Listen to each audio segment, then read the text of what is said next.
Actually faster than find a park.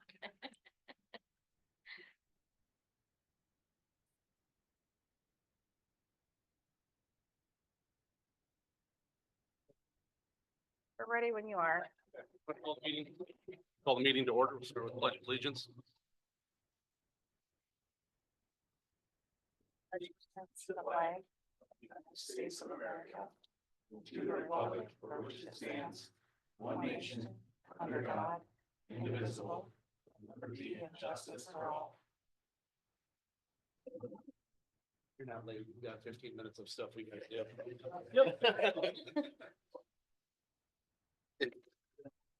Roll call. Mochler. Here. Graylow. Here. Brady. Here. Easy. Gilbertson. Here. Any conflict of interest declarations?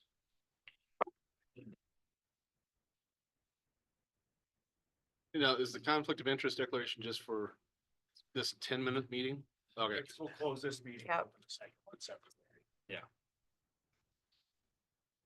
Okay, approve agenda. Move to approve. Second. Motion is second. All those in favor say aye. Aye. Both same sign, motion passes. Let's see, are there any visitors to be heard that aren't on the agenda?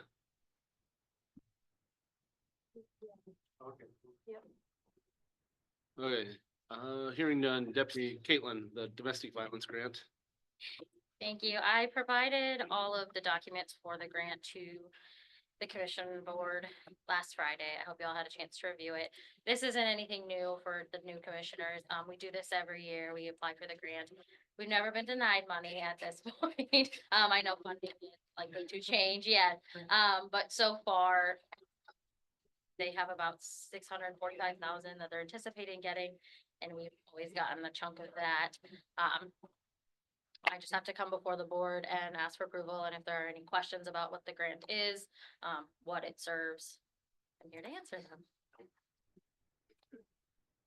I'm grateful that we're continuing to apply for this. It seems like a really important program, especially with DVSOS closing. I think it's going to be somewhat necessary. So I move to approve or move to authorize the chair to sign it. Is that what we do? Yep. Yeah. Yep. Second. A motion and a second. Any further discussion? Hearing none, all those in favor say aye. Aye. Both same sign, motion passes. Do you? Got the copy. Put in lots of time on this. She always does. Yep. Thank you for that. Rhonda? Shove her out of the way. My elbow room. All right, well, good afternoon, everybody. As you can see by what's on the agenda, I would like to change the hours of the treasurer's office so that we are closing to the public at 4:30. We'll still be in the office till 5. I've been thinking about this for quite a few years, but now with this new DMV program that's, taking effect in February, our paperwork has doubled, if not even tripled at times. Process where you used to get 1, 2 documents, we're now getting up 6, 7 documents at a time. Like I say, it's creating a lot more paperwork. For some reason, we're just a lot busier. And not even with just our paperwork, but people. And this will give us time at the end of the day, whereas now we're doing it in the last 5 minutes, trying to get everything accomplished, closing out our banking, balancing, we call it a sub balance. We start in the evening, but we finalize it the next morning when the reports are all available to us. But it's just very stressful when you're trying to do that and you have people just constantly coming in. And anyway, it's kind of been the consensus around the state since this new motor V system has taken place that the treasurer's offices are closing earlier to the public, just so we can finish up our day. I think our office works extremely hard and we accomplish a lot of work for the county. And it'll be a stress reliever for my staff to know that we have this time to close out our day, get our paperwork together, I think it'll also eliminate a lot of our errors, which are in-office errors, you know, wrong things go with the wrong documents, and it'll give us time to keep all of that straight. So, we talked as a group, and we would like to officially start this on May 1st, because we know it's tax season. And so we want our people to know that they can come in rushing at the end of the day, like they like to do. But we'll give them till May 1st before we make our change in our hours. So officially, May 1st, we would like to be open to the public 8 to 4:30, and then we'll be in the office till 5 to finish up our balancing and banking and sorting of our paperwork. Any questions for me? So I think everything you expressed makes a lot of sense, and I think it seems like probably the right thing to do for the employees in the office there. My only concern would be wondering what is the traffic like at the end of the day? I mean, what percentage of the people coming to the office are squeezing in at the last, you know, a teacher that got off school and made it over like right after the school day ended or something like that. I know for a lot of people, they'll sometimes call off a little bit early so that they can go take care of an errand before 5. Are you seeing a lot of traffic in that last half hour? I'm not gonna say we see a lot of traffic, but we do see traffic. We do. I mean, every day we've got people in the office and they're scurrying in like, oh, you're still open. And it's like, I understand. I do understand. And it's not like I'm trying to do a disservice to our constituents whatsoever. But I also know that if we closed at 3, they'd make arrangements to be in at 3. If we close at 6, they'd make arrangements to be in at 6. You know, it's just kind of will have to become the new normal. And you know, if you walk in the door at 4:30, we're not going to throw you out, but you know, we would like to see you before 4:30, just because it is a lot of work. And you know, I have, like I said, put this off for years. I have been thinking about this for years, but hearing all of the treasurers across the state that, you know, have implemented it, and I think we're being lenient by waiting 2 weeks, 2.5 weeks before we start to implement it, is they've said within a couple of days, their constituents forgot that they changed. You know, it's like, this is just their new normal. And, so. I'll go ahead and make a motion to approve the time hours of service. I'll change. second that. We really don't have to, Oh, because it's her office. That's, I've got a statute, actually, it's SCCL 772, it's by the Board of County Commissioners shall by resolution establish hours of operation. Oh, I really? did send out a resolution to you guys. For every that Rhonda office and or I- just, Every office except the sheriff and state's attorney. well, I like how they put that in there. I know, I know, so I like to carve out too. Kids so. spent a lot of lobbying money on that. Yeah. You do have a resolution that I sent out that Rhonda and I wrote up that says that Okay, exact I thing, missed that, so. so it just came in. Yeah, so, okay, so we've got a motion, That's right. Glenn. You might want to amend that to resolution 2025-13. That's what I meant to please second. so note. Yep. And you seconded it. right? Yeah, yep. Any further discussion?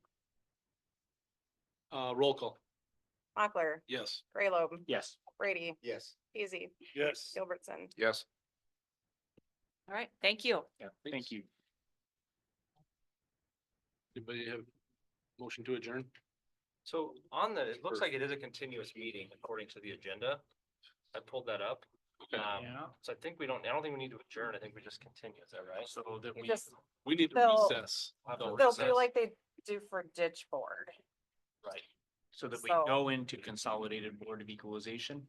All right, Yes, I correct. move that we go into Well, consolidated. I'm gonna recess until 1. Oh, it's then- not one yet. Never mind. Sorry. We'll recess until 1 and then we'll come back and do that. That sounds fair to me.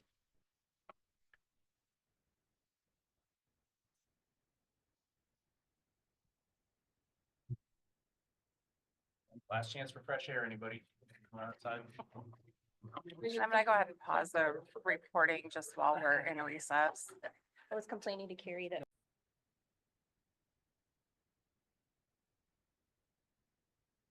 Well, as I mentioned in a few meetings, I think process is really important. We need strong reasons if we ever are going to bend rules, because it makes it very hard to enforce rules in the future. And so I think that things like having filing dates without a really strong reason why we should give any flexibility on those, I think that is something that we need to abide by. So I make a motion that we not hear this appeal. based on Linnea reasoning. It's beyond the date. Second. I have a motion and a second. Any further discussion? Hearing none, all those in favor say aye. Aye. All same sign? Yeah, we're all together. All right. Motion passes. So our first appeal of the day is James Neal. You'll see there's a letter. It's dated March 19th, 25. Since he's not here, I'll just go ahead and read the letter. Dear board members, I wish to seek a reduction in property taxes. I know you're not the Make-A-Wish Foundation. I'm 66-year-old and on a fixed income. The property in question is 937 Rice Drive, lot 25 of replat lot 1, block 3. Just recently, we had to cut large areas of drywall out of the ceiling to replace copper water lines that leaked. Whenever we receive 3 to 6 inches of rain, the basement floods. Any help with this matter would be greatly appreciated. I responded with a letter on March 25th. I said, I am in receipt of a letter of appeal that you sent to the county. Thank you for reaching out. It sounds like there's some water damage to your property that's not accounted for on our records. If you would like us to do a walkthrough and document the damage, there's a chance we can make a recommendation to change the property valuation. Our office is open from 8 to 5 each day. If you call or email, we can set up an appointment. You also mentioned you're over 65 on a fixed income. Our treasurer's office has an elderly freeze program that freezes your taxable value to the value the year you turn 65. It's a yearly application that requires income information, and the deadline for the application is April 1st. I've enclosed an application. If you have questions, please contact the treasurer. I did not hear back, so this one it's tricky for me to make a recommendation of lowering value without being in the property. Or at least having some sort of documentation that they've provided me that shows the severity of the damage, the extent of the damage. So I did prepare a comparable sheet here with his property. He did have a addition put on in 2015 that gave him a little bit more square footage.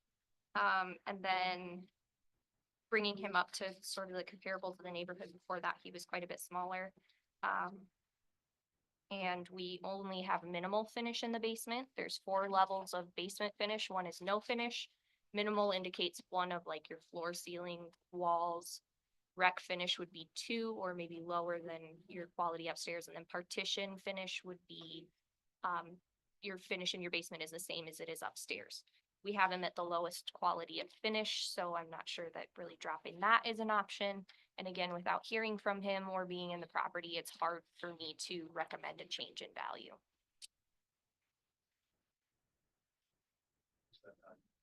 He is at 177,778.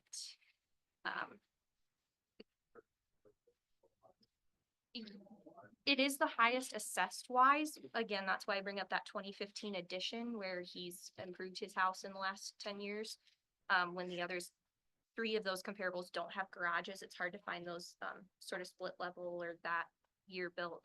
However, if you look at the sale price per square footage, he's right in line with sales, which are anywhere from 180.75 up to 187. And then that sale ratio is calculated simply by taking their assessed value, divide it into their sale value.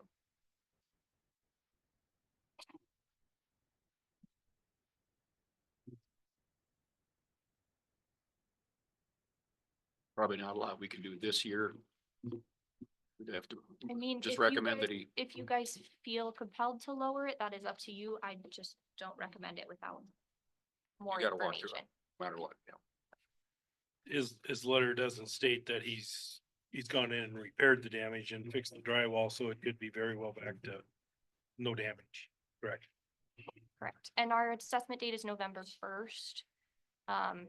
So how did the property stand on November 1st? Was that damaged since then? Obviously, we haven't had rain since then, but that could have been a winter project with the copper pipes. This is all the information I have. And there was no phone conversations with the treasurer's office as well. Okay. Um, I was looking that- at dates, I was If like, there is, that's confidential. okay, I just wanted to express that I had provided him information regarding the elderly freeze. I was looking at the tight turnaround there. If this was mailed out on the 25th and the deadline was the 1st, it would be pretty tight to try to get that. So, But we don't have to decide on it today. We have till the 29th. Again, I don't have his phone number or email. I only have mailing address. So if you guys want us to drive to his house and knock on his door, that is an option, but that's not something we've done yet. Right now, it's being assessed at $167,000. Yes. So look at the comparables and why it's also on the market. I don't think it's. What was the increase over last year's assessment on this one? I broke it out by neighborhoods. This discussion will come up a couple times. Last year we did a blanket increase. Everyone got 18%. This year it was it depended on where you were at. I did a little bit more neighborhood adjustment, but it was anywhere from 5 to 13%. This is 5.6. Thank you.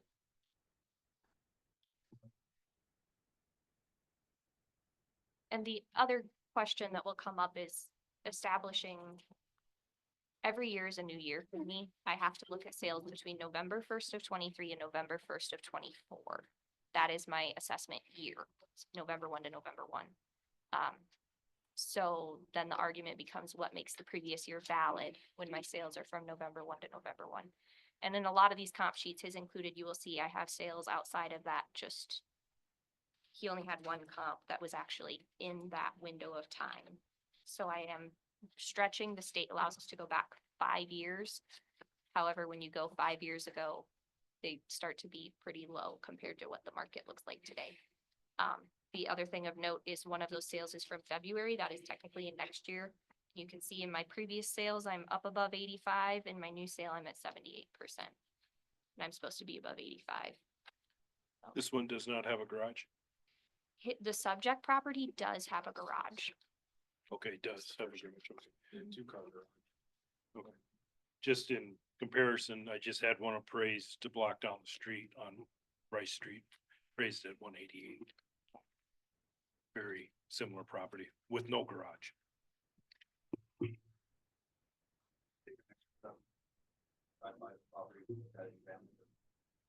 Yes. Yeah. Even if he had reached out, I mean, I stated in my letter, I'd be willing to go look at. We did, and this is, I'm gonna throw myself under the bus a little bit this year. This is only my second year handling all of the appeals. I have an incredibly new staff. Melissa's fantastic. She's been here a year and a half. Alonzo's been here for 3 months now. So just a lot of training going on in our office. And we had 21 appeals, which is more than we've had in the last several years.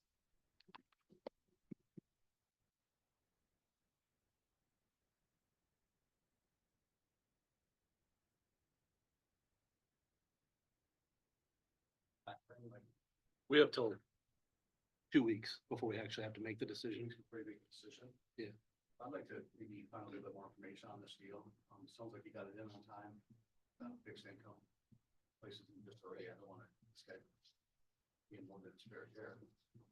I agree with Jay's take on it. Yep. Yep. So if you could just get a little more information and then we'll reconsider. Absolutely. So do we move to table this one until the next meeting? I move to table this appeal until the next meeting. You wouldn't have to be here. As long as there's 5 of us, we've done. Oh, or no, you made the motion. I made the motion. I'll second. Okay, I've got a motion and a second. Any further discussion? Hearing none, all those in favor say aye. I, Opposed, same sign, motion passes.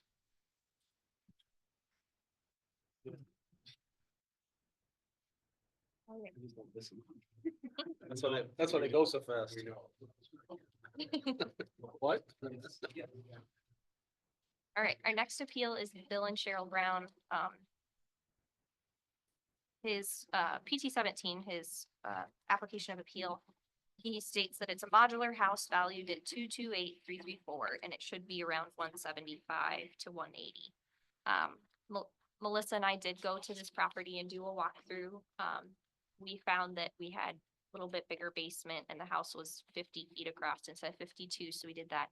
However, we also did not have some of his outbuildings assessed. We're not claiming they're top outbuildings, but he does have a carport that's bolted to the ground. Again, our guidance is anything over 120 square feet if it's permanently affixed. And then he has a carport that he sided with tin and put wood doors on. So all in, weren't actually able to lower it that much, but I do recommend bringing it to 225,755. If you go to the next page, I pulled some similar properties in the neighborhood. These are primarily governors or modular homes down below the hill. If you look at their assessed value, which is on the left-hand side, 2025 residents, and then, or 2025 total across, you can see that some of those are in that 175 to 180 range. But his house reappraised, as well as two others below there are in that 220 to 250. So this one that says reappraisal, that's you Mhm. that did it? Okay.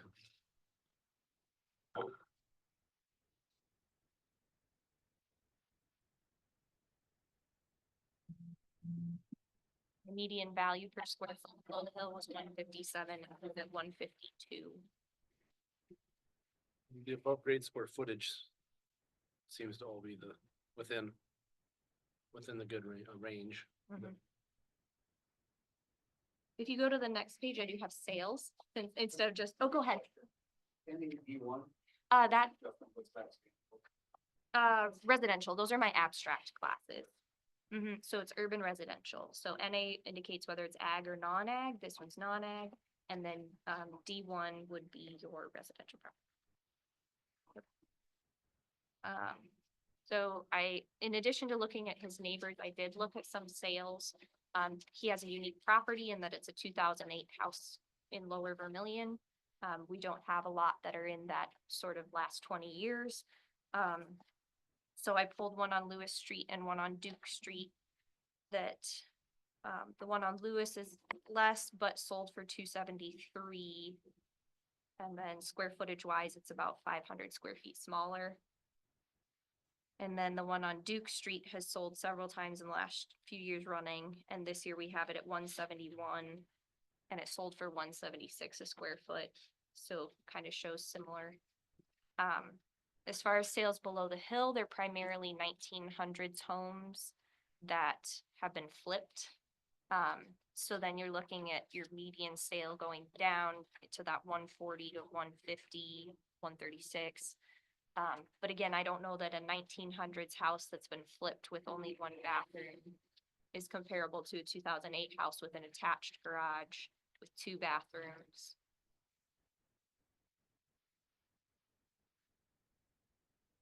It's a unique neighborhood and a unique property, but.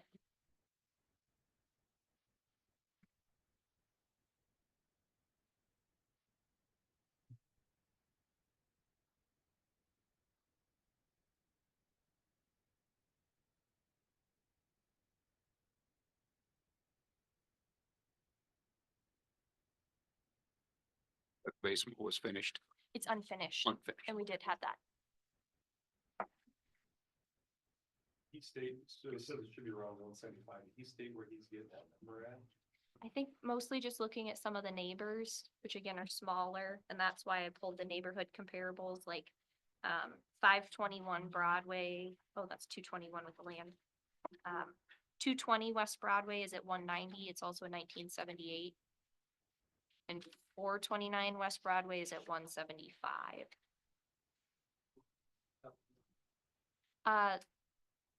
220 is attached. 429, can't remember if it's attached or if it has like a breezeway in between. Again, both of those are from the 70s. That's a corner lot, correct? Yes. It is a unique piece of ground. If you're looking at the value, you can also see that he does have a 15% functional on his property already. It's a weird little hitting the mic. I apologize to Zoom. That probably didn't sound good. It's like an L-shaped property. It doesn't have typical access, even though it is on the corner. There's part of it where they placed a mobile home and it's kind of chunked out. I should have had an aerial. I apologize. And so that functional line, explain briefly what the meaning of that is. This is a functional obsolescence is something that says the function of the home is less than marketable. I would assume it's because it's in Lower Vermillion. Those are things that have been longstanding. I was not here when we did reappraisal in the city of Vermillion. I'm assuming that's when it got put in. And you can see looking at some of those other newer ones, they only have a 5%, whereas he does have a 15. And are those applied to the build, the structures? Yes. Okay, all right. Let's say, I know that we just discussed that you mentioned Cross Street from Jason Park. Cities already agreed to sort of putting more stuff into that. That's gonna make more of that property more appealing as well. So it's gonna be an updated park. We have, we have to make sure we're basing this on November 1st last year. Right, sure. Something for that. The only other comment I would have is there was this historical knowledge that living below the hill used to be a detriment, right? They're on the wrong side of the railroad tracks. This will come up later, but my adjustments do need to come from the market. If the market doesn't show a need for that adjustment, I looking at him, looking at his neighbors, looking at where he's at and the way they've valued him in the past with reappraisal and us going out and making sure that we had our square footage correct. I do feel like he's at market value, with my recommendation of 225, 755. No, it's only $3,000, but it's $3,000, so. I'll move to accept that recommendation. I have a motion and a second. Any further discussion? Hearing none, all those in favor say aye. I, Aye. Opposed, same sign. Motion passes. My next one is Keith and Tammy Moffler on, I'm gonna step out for this one and Dave's gonna take over. okay.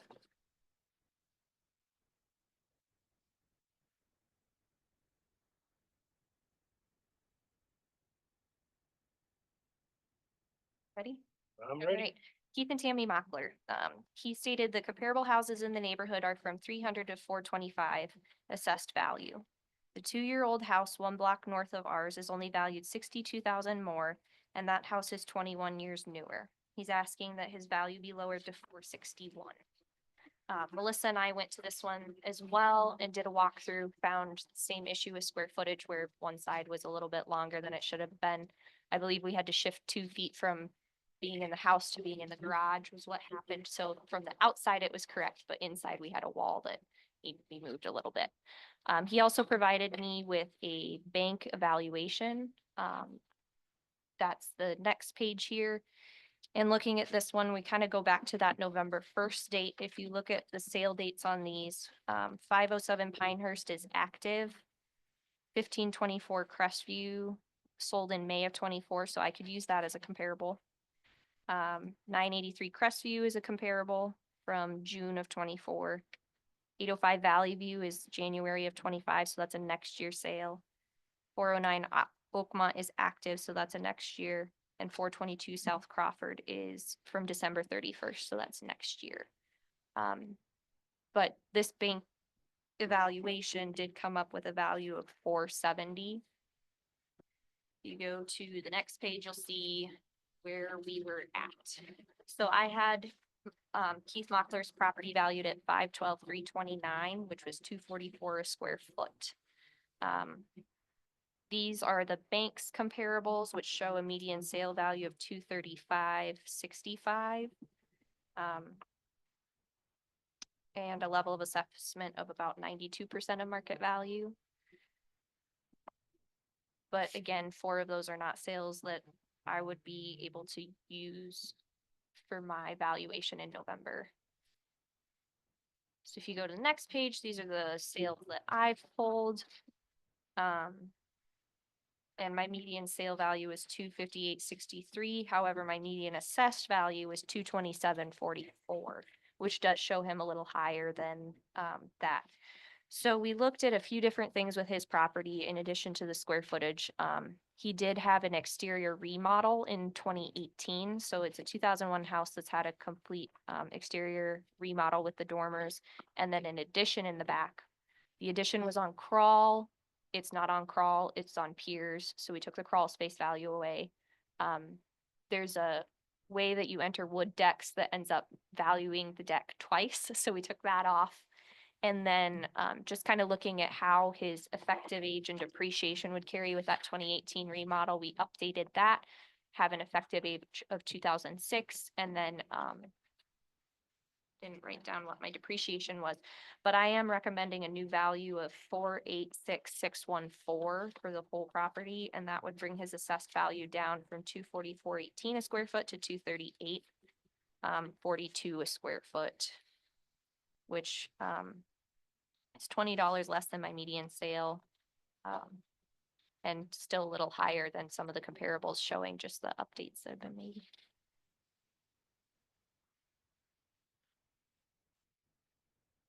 His opinion, keep that at 461. Yes. I was confused looking at the bank appraisal, trying to figure out why they chose their median sale value was 256, but their choice of square or price per square foot for their valuation of 470 was 237, which is nearly $20 lower than the median.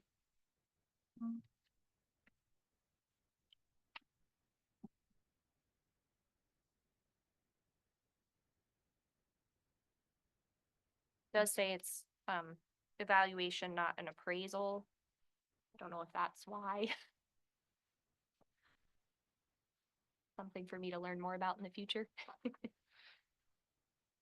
You need to. Computer system.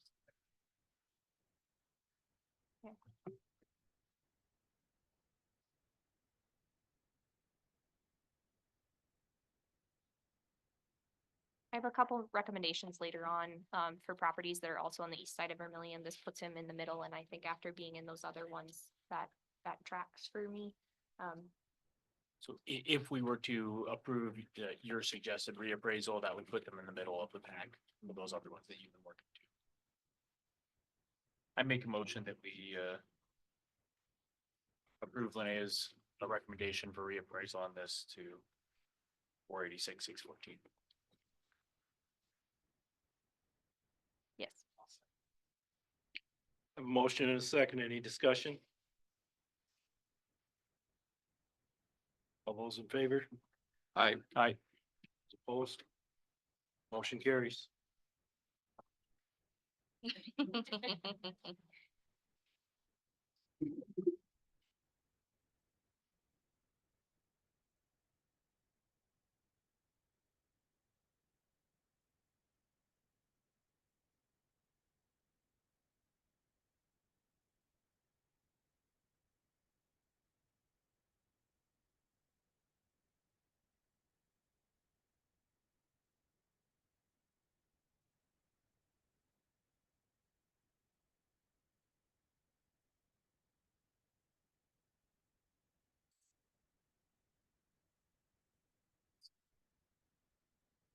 So our next one, everyone's ready, is Verbillion LLC.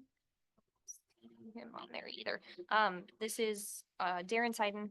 He owns a couple of 4-unit apartments on the corner of Prentice and Clark. I'll go ahead and just read his letter. I would like to object to the county's assessed value of 305 and 313 Prentice due to the fact that the county's valuation is approximately 37% higher than market value as determined by the income approach. Please refer to the attached Excel file regarding market value as compared to tax value. Factors to consider are as follows. As you will see from the attached spreadsheet, I would likely not get much more than $650K if I were to sell the property today. This is far less than the $900K tax value for the two properties together. Note, I have properties in Brookings, Coddington, Davison, Pennington, Meade, and Custer, and nowhere have I found a discrepancy this significant. Furthermore, I couldn't even get $112,500 per door in my premium properties in Rapid City. The cap rate of 5.26 that you referred to in our call is not realistic. Just because there may be a landlord in Vermillion who is offering to sell at 5.26% doesn't mean they will actually get it. If you ask the banks, you will likely find that no one is willing to finance at a loan to value of 70% with a valuation based on a 5.26% cap rate. Rather, they will likely value properties based on a cap rate of somewhere around 7.25, which puts the valuation at approximately 656,000, as you will see in the attached spreadsheet. The rents we are charging most definitely reflect highest and best use. The Prentice properties are in great condition and I'm being very aggressive on the rents we charge. Lori Whitman will attest to the fact that we have pushed the envelope as far as we possibly can. If you need anything more from me in order to take this forward and reassess the property, please let me know. I'm more than happy to have Maloney open up the books to you. Thanks, Darren. So then what follows is his income approach. Darren and I have talked on the phone a couple of times and kind of walked through what I'm allowed to do with income and not. As far as expenses go, we aren't to include property taxes as a expense because that's part of the cap rate we developed. We don't do debt service in our approach because that's part of your interest rate, which is part of your capitalization rate. So I've gone over this several times. So his income approach is pretty close. However, looking at that, one thing that I don't think he accounted for is we are supposed to assess at its highest and best use. As you can see, all of the units on the first page of his income approach are 2-bed, 2-bath properties. There's not a difference between the ground floor, upper floor, etc. properties. But he is collecting different rent from each of them.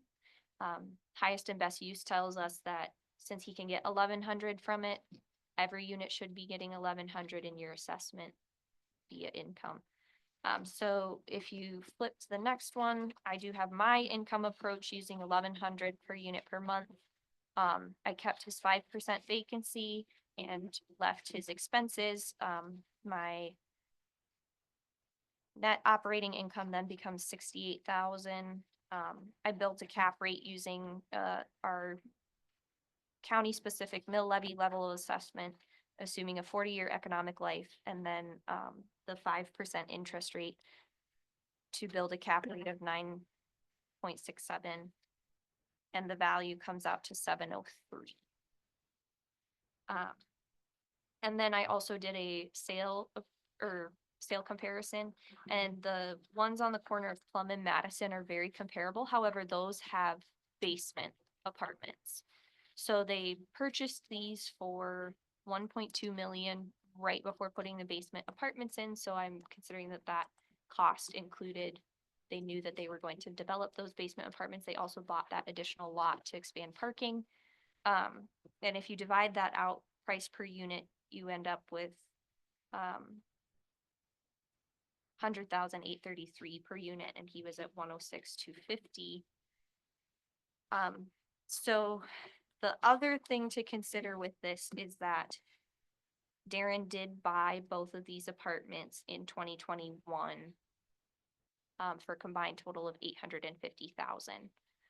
So he's asking for the overall valuation to be 656,553 when he purchased them for 850K. So that discrepancy for me was a little, he's saying that they're worth 200,000 less than what he bought them for 4 years ago.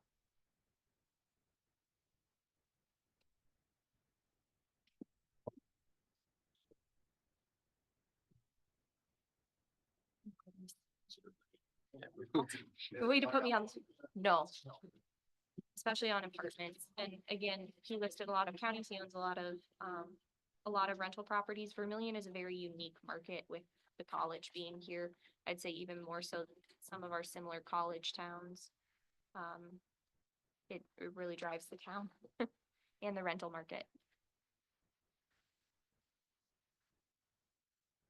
So with balancing all of that information,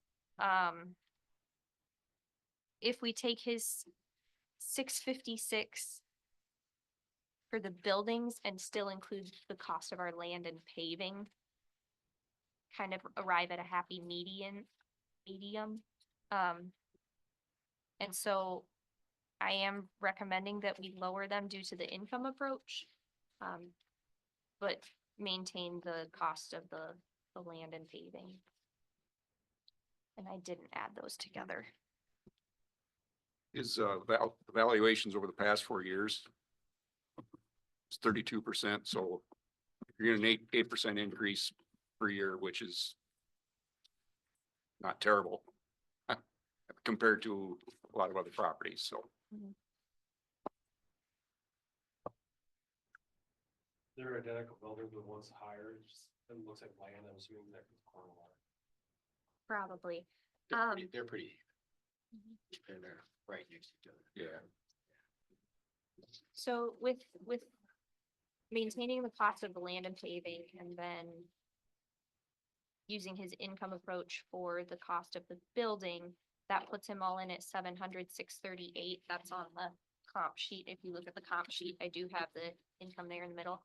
And you'll see that the comparable sale of the ones on Plum and Madison, they were $71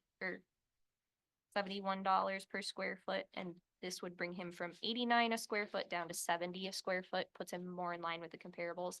I know it's below market, but if you look at their assessed value compared to their market, they were only at 80% of market value. I'm supposed to assess at market, but I'm also supposed to consider what level of assessment his comparables are at. I think it's a good site. Yeah, very nice. They're very nice. to look at.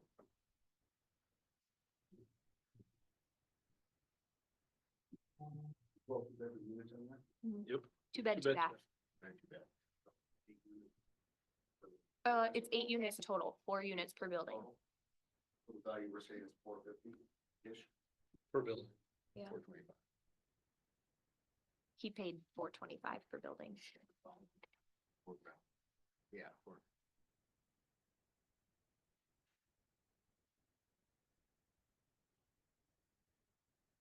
Just out of curiosity, why is one value just slightly higher than the other one? Bigger lot.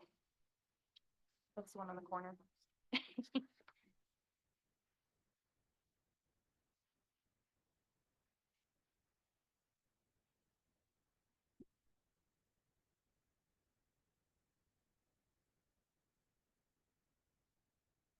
Your recommendation is change to 349, just by 10. Yes. Yeah, it's still too low. I think it's lower than it should be. I think the original assessment was appropriate.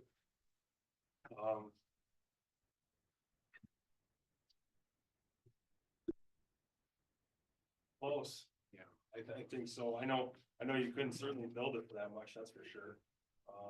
Currently right now, when I do these inspect and cover costs, we're looking at about, close to that 150 per square foot range, just on building, obviously.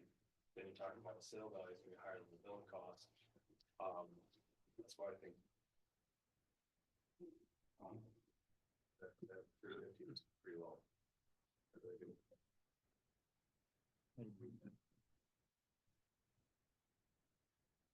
Then you have the comparable, and it's even less percentage wise. Right.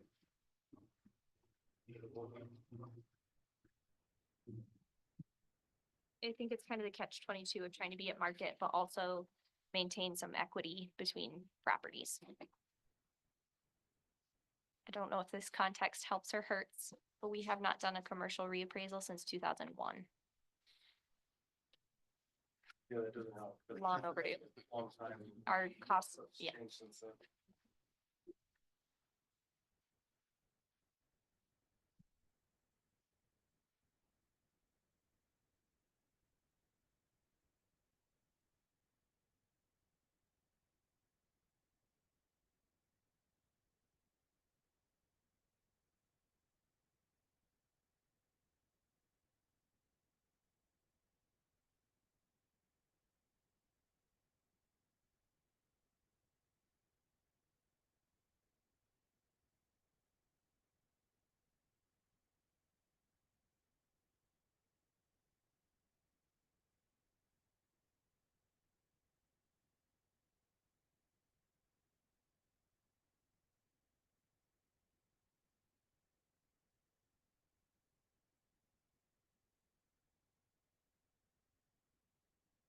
I would also not be opposed if you felt like just setting it at what he paid for them, $425 a piece.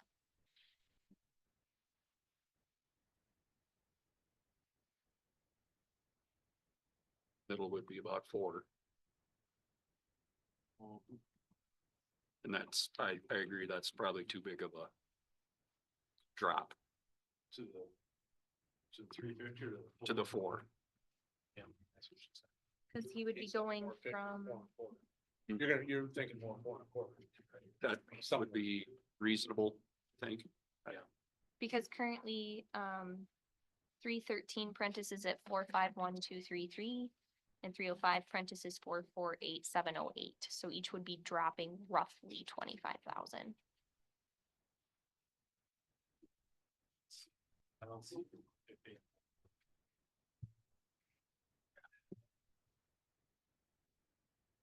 Even if this expanded was, when it was in town, opportunity to have a success 4 years later, the same price we take it. Right, That would be a no-brainer. Especially given these last 4 years. Yes. Trust me when you say yes.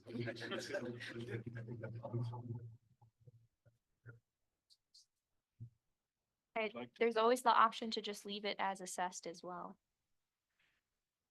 She works hard to get those original numbers. They don't come out of nowhere. I'm giving you options here. In my mind,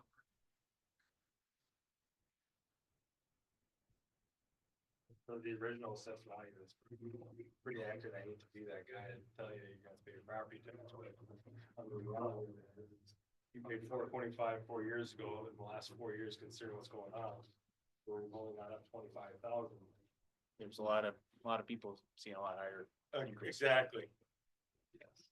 Especially on Like commercial myself. property, especially on commercial property, on rental, where you do have the ability to replace that with an income and, we'll really get in the weeds and look at the rent, 2-bedroom apartments, and knowing what's inside and knowing what the layout is, the material and how nice they are.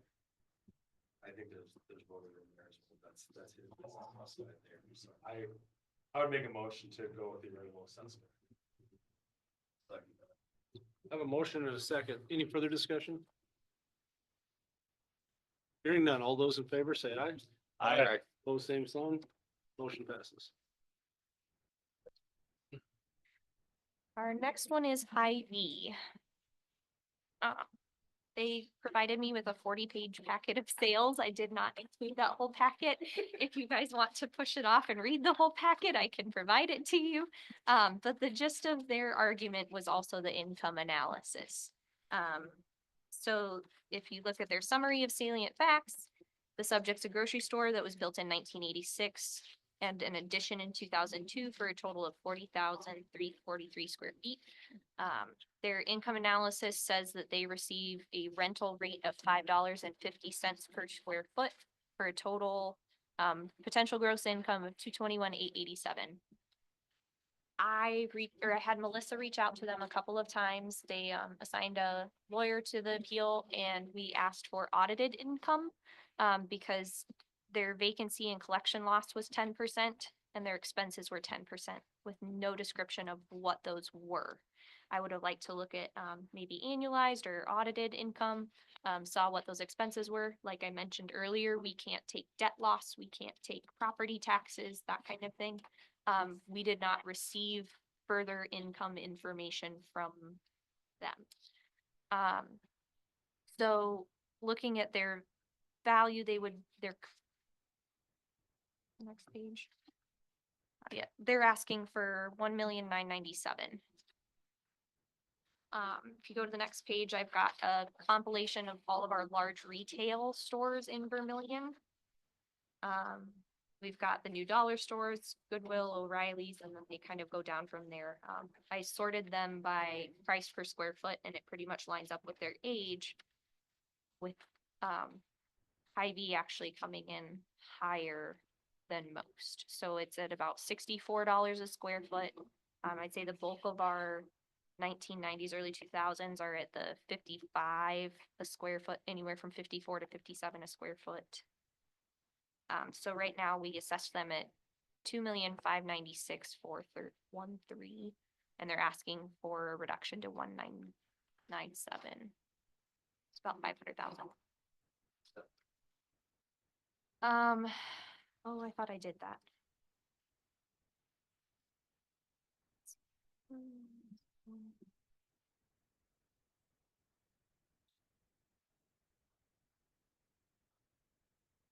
$49 a square foot.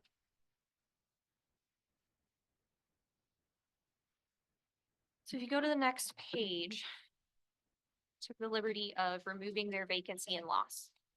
Again, adjustments come from the market. Our large retail here in Vermillion does not have vacancy. I think the last vacancy was before Tractor Supply moved into the old Palmyra. So if we just take that 10% out, I gave them the liberty of leaving their 10% expenses in. I don't know what those are.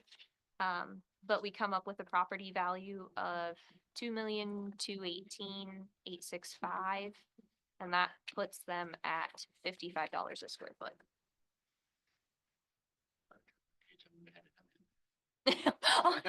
I'm sorry. No, you're fine.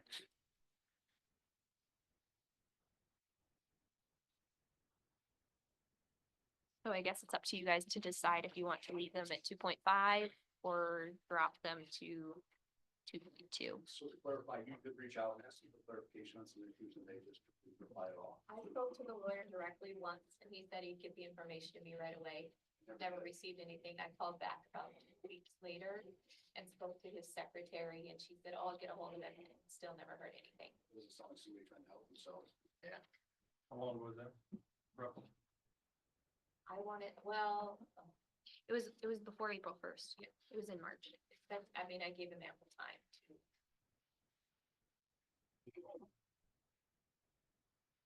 So do you feel it should fall more in line with like TSC since they're kind of in that same area? Is that how?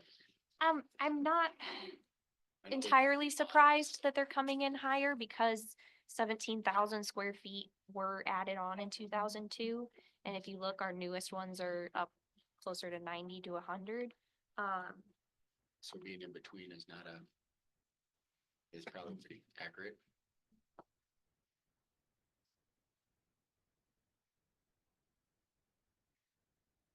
I gotta be honest, their income approach was a lot of red flags for me. And not, yeah. If you were renting large retail space, would you take on the expenses or would you pass that on to your renter?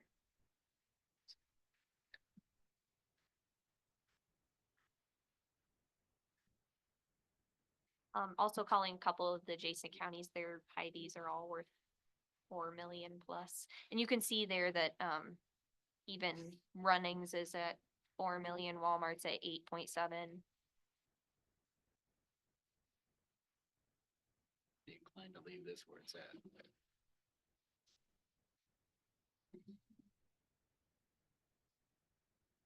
I will make a motion that we leave it at Linnea's original assessed value. Second. Motion and a second. Any further discussion? Hearing none. All those in favor say aye. Aye. Pose same sign. Motion passes. Troy. Really, excuse myself. Is this the Three Sisters?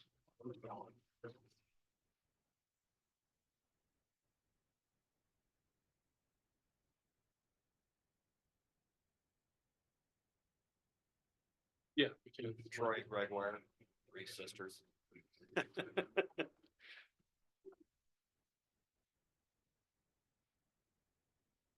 Wherever you guys would like to start or however. I didn't know if you wanted to read your letter, if you wanted me to read the letter, if you have, okay, yep. So the letter that he sent says, I am respectfully appealing my real estate assessed value. I have 4 neighborhood comparables that I feel I should be compared to. 15 East Cherry Street building is assessed at $32 a square foot and has 3 tenants. 5 West Cherry Street is assessed at 25 a square foot, has 2 tenants. 7 West Cherry Street is assessed at 37 a square foot, has 1 tenant. And 1108 West Cherry Street is assessed at $20 a square foot, unaware if it pays rent to owner. I ask that my building assessed value to be the average price per square foot of these 4 comparables, which is $28.50 a square foot. This would assess my building value at $131,670. If using the highest assessed dollar per square foot of these 4 comparables, 37 a square foot, that would put my building assessed at $170,940. Thank you for your time and consideration. And then I did put those comparables on a spreadsheet for you guys.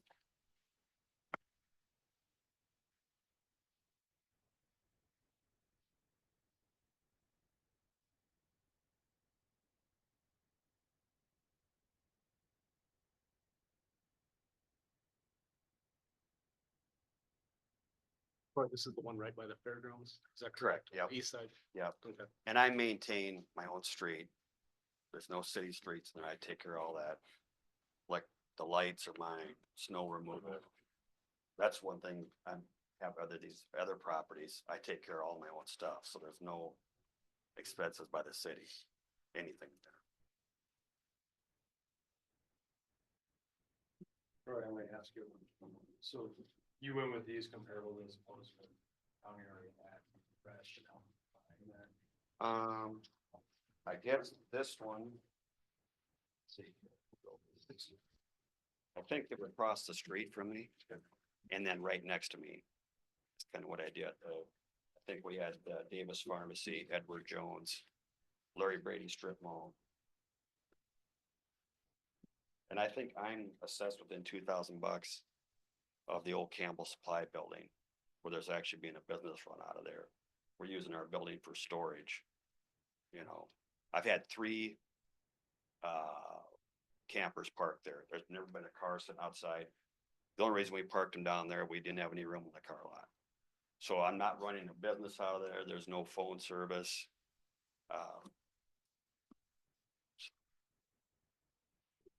So it's just more of a storage. It's a storage building. Right now, it's a service garage. Yes, yep. So I can kind of jump in.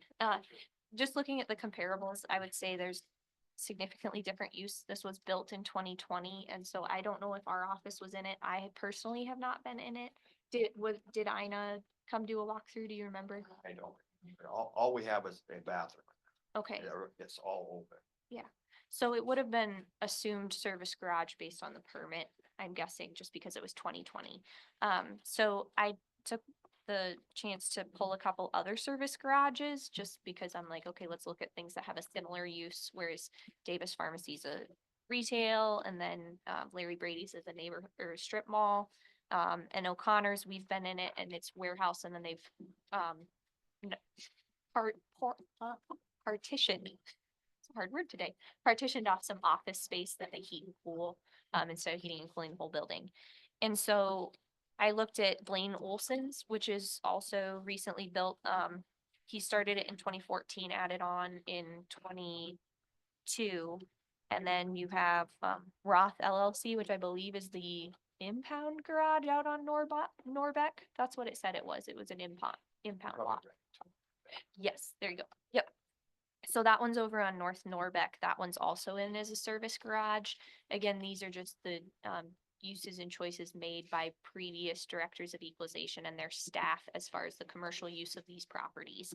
And if you look at these 3, which all have the same classification, we show that they're at $56 a square foot, $54 a square foot, and $62 a square foot for the ready towing, which is all kind of in line with each other.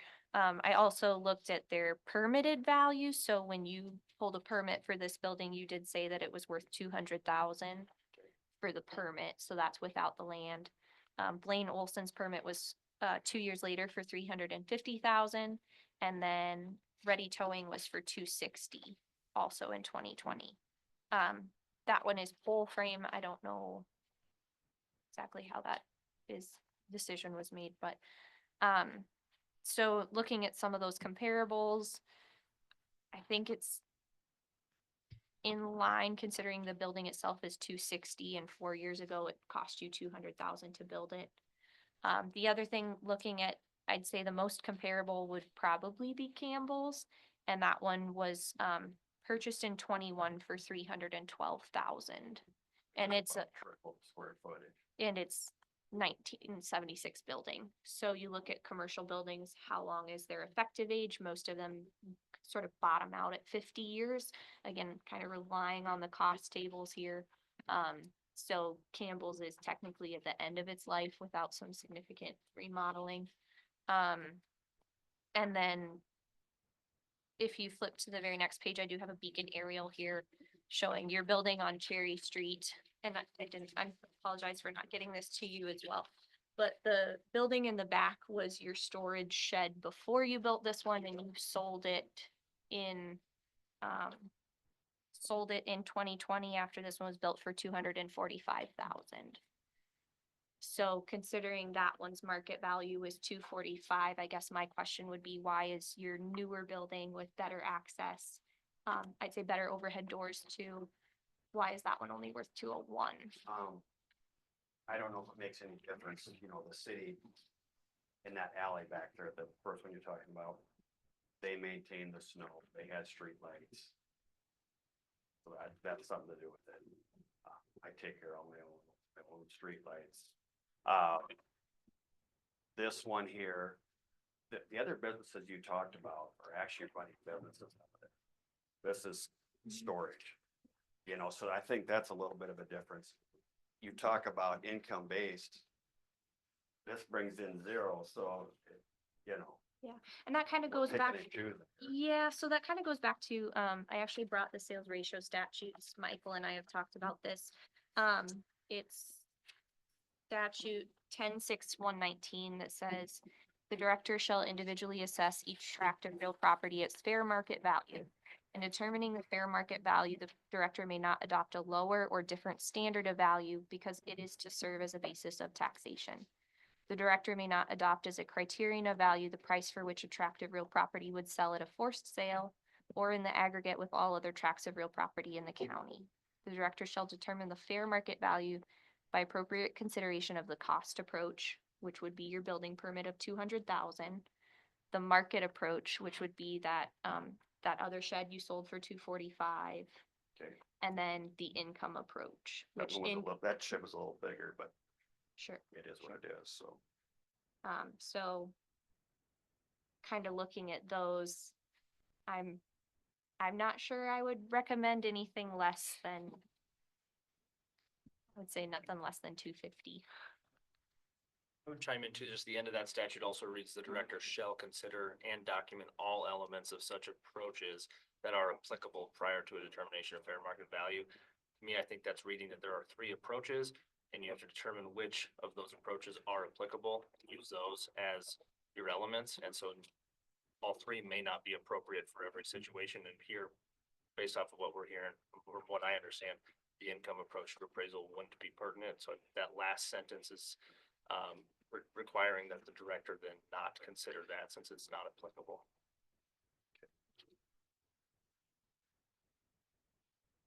What year was this again that you built that, Troy? It looks like it was 2000. 2020. Yeah, 2020. I've been messing up on numbers all day. You're okay. Yeah, 2020, I Okay. guess. Yeah. Yeah, 2020. So in looking at sales comparisons, I will concede the fact that, that other utility shed is in as utility storage. We do have it appraised at only 145, which is only 58% of its market value. So in looking at that, that tells me that that shed needs to be increased, not that this one needs to be lowered. However, in effort of fair and equal, should this one be assessed at its full and true if the other one is only 58%? Again, kind of the conundrum of not doing reappraisal since 2001. You said something about, it's service garage. When it's just storage, is there any difference?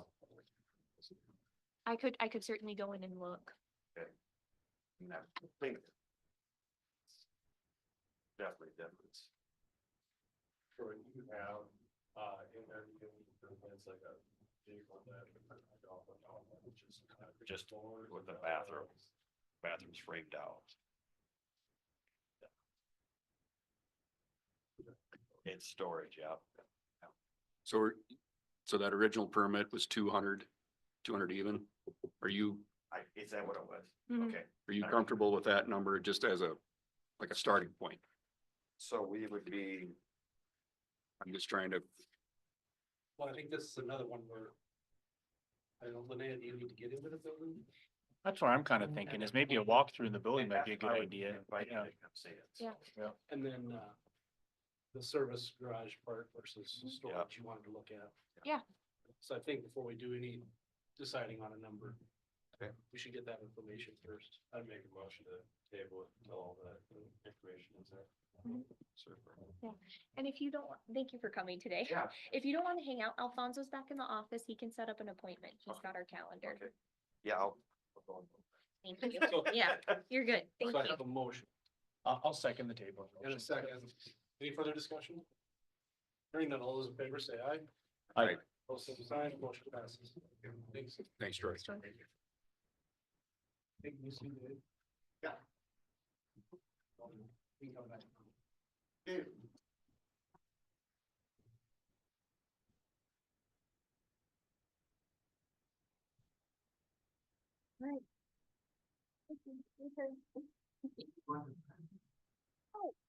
I've got a PDF. Thank you.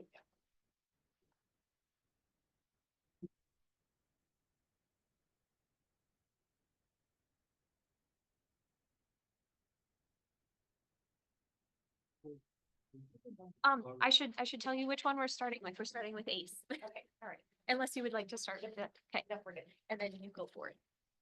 You can go ahead. You want, oh, okay. Yeah. All right. Dear Mrs. Crum, I'm writing this letter as an appeal of our 2025 real estate assessed value on parcel number as follows, with the physical address of 812 Cottage, Vermillion, South Dakota. It has been long understood and mutually agreed upon by the previous assessors and ourselves that the location of our building is not on prime retail street, like Cherry Street and Princeton. We have always been assessed with recognition of a location relief by the assessors. I do not believe this is currently being taken into account. We added an 8,272 square foot addition to our hardware store. Of this square feet, 3,600 is an open showroom with unfinished but painted ceiling. 2,400 square feet is where our small engine repair shop will be. The remaining 2,272 square feet is unfinished storage. There are no bathrooms in this addition, only electric and HVAC. The showroom is wide open throughout Ace Hardware as if it has always been there. It is unfair to assess this addition at $51 a square foot when the current building is at $29 a square foot, up from 26 and 24 and 22 and 23. The current assessed value of the addition is at 76% complete. I have found one similar comparable that is not located on a prime retail street, 400 Bauer. This strip mall was recently purchased for $1,050,000, and its 25 assessed value on the building is calculated at $26 a square foot. I ask that our addition be assessed the same as the existing structure it is serviced from at 29 a square foot. No additional parking was made, and 40% of the building is open to the public to walk around and look at product. If agreed, I believe the 2025 assessed value for the other buildings /D1 at 76% would be 182,315. It will soon be 100% completed, which would then assess the new addition at 239,888. I included the beacon sheets that you had in your appraisal, and then if, I'm trying to remember if I did a spreadsheet of those. I did not do a spreadsheet of Bauer, but I did include the large retail again.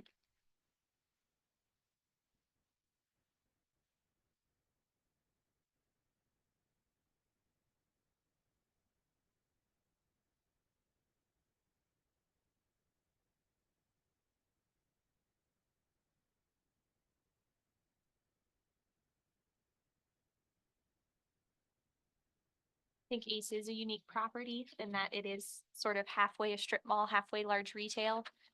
Just based on the square footage of the overall building being 41,000 square feet, it kind of fits into that large retail. However, they do have the 3 partitions, and then they also have Wells Fargo Bank in it. But comparing it to the other ones, we've got Campbell's being the lowest at 31 a square foot. Ace is only 39 a square foot overall. That's just taking assessed and divided by square foot. And then again, most of our large retail falls between 54 and 57. So using Nikki's math of the new portion being constructed being at 51 a square foot, I think is reasonable with our cost tables right now. If you look at the next 2 pages, I did take the liberty of including what our commercial types are for Ace. The majority of it is retail store, which is a 1 or 2 story building designed for retail sales and display. Usually have display and or decorative fronts.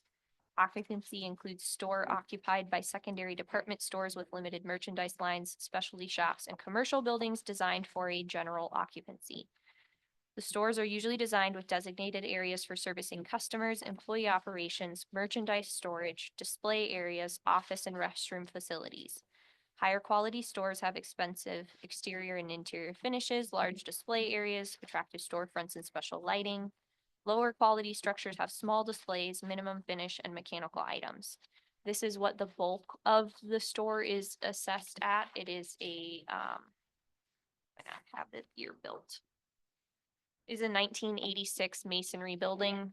And so you've got kind of the entire north side of it, and then the bulk of Ace is sketched in as masonry, square footage, and then retail store. It is at that low rank for masonry, which is low cost brick, block, tilt up, low cost front.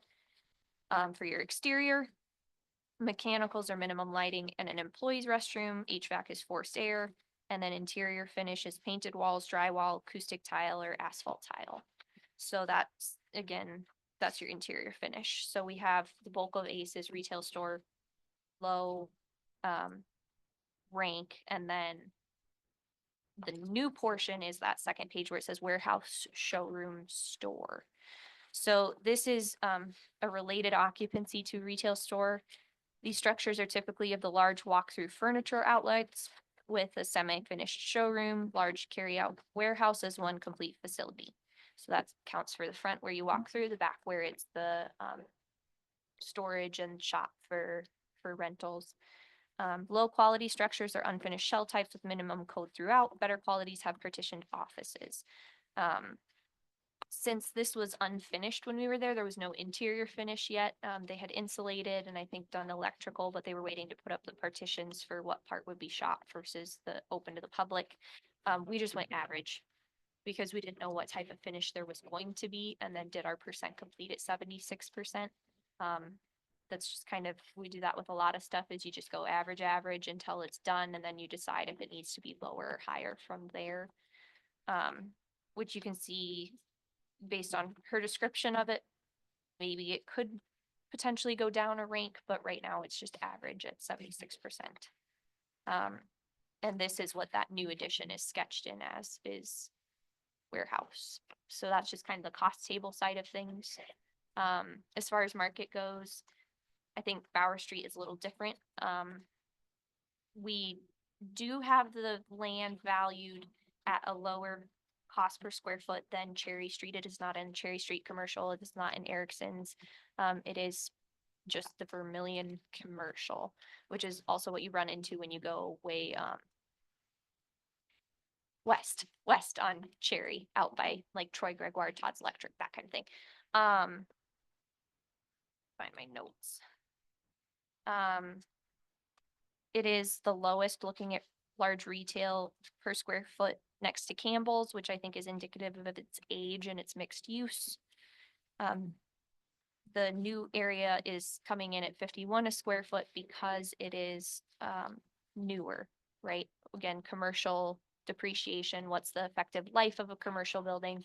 Where does it sort of bottom out on your cost table? It's not in, let's see, I already covered that it's not in that neighborhood. And then as far as the visibility goes of it not being on Cherry Street and that being a detriment to its value, I would kind of argue that there's some unique things about it. There is a sign for visibility on Cherry Street that points Aces this way. There's that new housing development on the former Cottage Mobile Home Park. So you're gonna have a lot more traffic between construction and new residences in the townhomes. It is the only place in Vermillion for small equipment rentals that I'm aware of. It has only one of 3 restaurants open for breakfast every day. It has Wells Fargo, which is a nationwide bank. It brings in college student foot traffic with that. And it rents space to the only liquor store in town.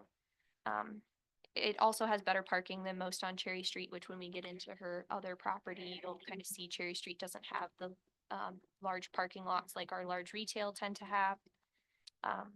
And that's kind of my argument for why we valued them at 1.646200. So at this time, your recommendation is to keep your original assessment.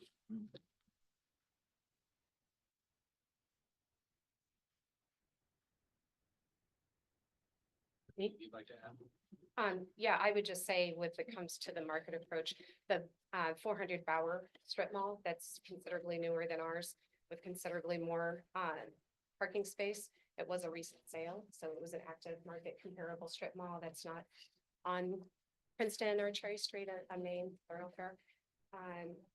Certainly just the infrastructure itself is better than what we offer at our current location. And her active 2025 assessment was $26 for their building. And it closed before November 1st. So that is, the initially started, I'm in real estate, sorry, Nikki Peters, my husband's not here, but we're also for the next one, Peters Family Rentals. It's what initially just had me look to see if anything needed to be done with this property. And considering the approaches that are used, and we do have an active sale. And what I do feel is a better location than ours, for that strip mall, even though they have vacancies, which we don't.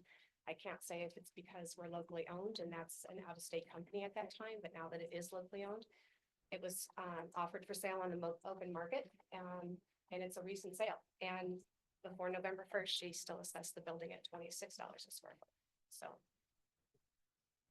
I don't know anything specific that she might have if she walked through the building, if she knew about condition or what have you, but I do feel that there's a large discrepancy between the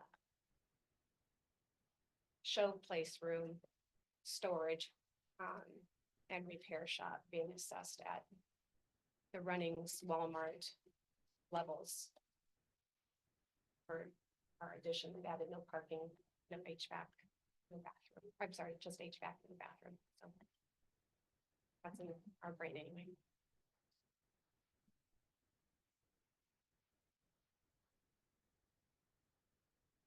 The one umbrella, that's one right south of Walmart. correct?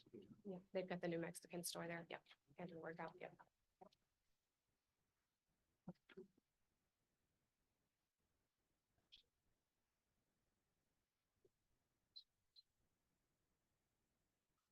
Upgrading, maybe upgrades again or something like that. Yeah, when we drove by, the roof looked like it had issues, particularly the tin on the back. It's like masonry and stucco around the front and can't remember the sides were tin. The back, the tin had a lot of damage, gutters needed replaced. And then when you looked at the front of it, all of the soffits were kind of like coming away. I don't know how else to describe it. I don't know if that's partially because maybe they didn't heat and cool it the way they should have while it was vacant. Again, we're supposed to be at highest and best use. I can't speak for why that one hasn't gone up. He appealed last year with understanding that it would, and then we were short-staffed for 4 months. I know that's not an excuse. Again, is that an indication that yours should go down or that his should go up now that he's started finishing out spaces? I would argue that Bauer Street needs to increase. And do you take into account any vacancies on properties? With his, we did consider vacancies last year with the appeal. Again, it didn't come back to our office to be looked at again. It should have. Because what we did was we took him from a neighborhood shopping center to a shopping center shell, which meant that as he finished out spaces or remodeled from the damage, that we would assess those individual spaces.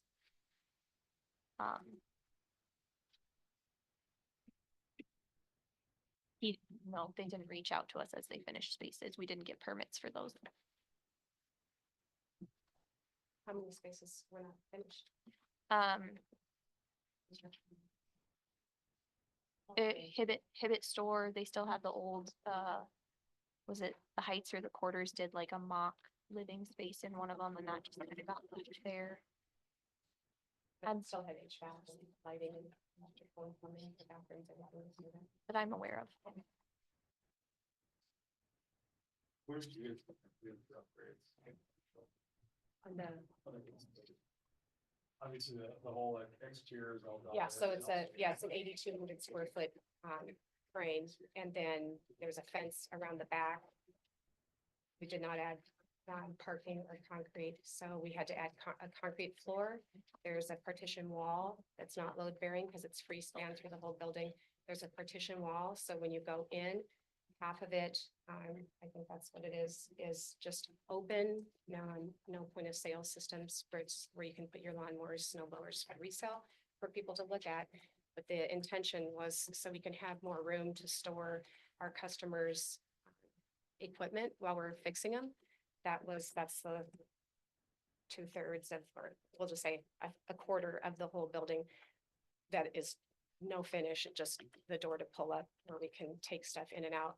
But we did change our repair shop guys from where they're currently at, and they have a little partition wall where they can get their parts on one side. I would say it's probably about 600 square feet where their parts are, and then the rest is a shop, again, just unfinished.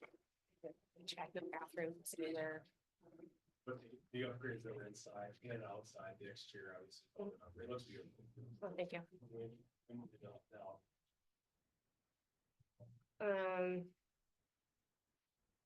Last month. I think it was last month. Greg would know. I'm not hands-on to that type of project there. It was not done by November 1st. No, When we were there November, our picture was taken November 1st. I'm looking at the beacon. We had it at 76%. And you'll see in the letter what Greg and I were proposing. To be fair, I still calculated everything out.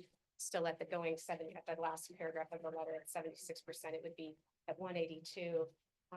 And then 100% completed at the rate that we're requesting, it would bring it up to the 239,888, which would be then for this year. I guess 2026 taxes would go up to the full 100% because it was completed this year before November 1st. Can you remind me what the permit value was? I don't know that.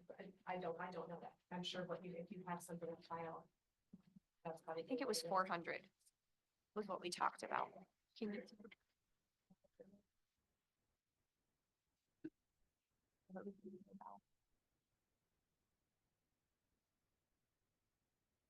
I guess asking the cost of the actual, just the cost to build the addition. They have to look at the permit, and Greg can answer to what. Yeah. That permit. I'll have her go look at the, we have it somewhere. Just to make sure that I understand the letter correctly, so then, the 239,888, that's $29 per square foot, is that right? So the proposed, valuation at 100% completion for the addition, that's calculated off $29 a square foot. Yeah, the request is as if it was 100% completed based on the comparables, our market competitors. I know that cost is gonna maybe continue to go up, so is interest rates, all that type of stuff. But yes, that value was taken off even with the new addition. If that's your question. Yeah, I wanted to make sure I understood correctly. So $29 a square foot is what the rest of the existing portion of ACE is, assessed at. That's the value is to $29 a square foot on the rest of the ACE building, that this is an Correct. addition on, and so your Correct. reasoning is this new addition Our building. is going to be the same as the rest of Exactly. it, and that's your Exactly. justification there. Just want to make sure. Yes, this sorry, correctly. yes. Thank you. Yep.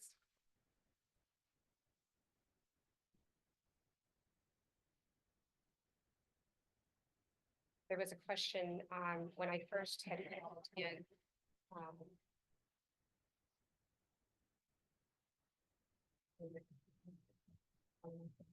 Right that. Okay.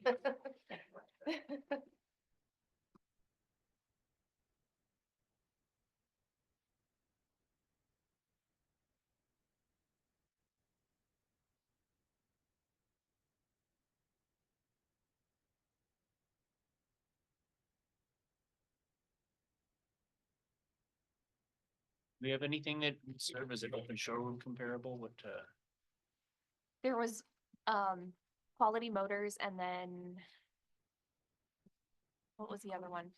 They have, but no, those aren't, I was looking for showroom and those are car showrooms.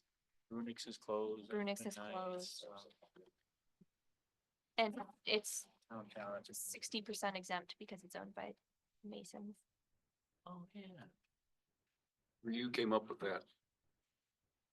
$51 a square foot in this sheet here. And you're saying that's other buildings, that's the addition is what you're saying? So, that is something I did want to mention here is D1 is residential. It should have fallen under DC2. So when we get to that point, would request that we change the abstract class to match, but that has nothing to do with levy or taxation or anything. It's just the abstract class should be DC2. But right now on that beacon sheet that's provided, it does have it broken out.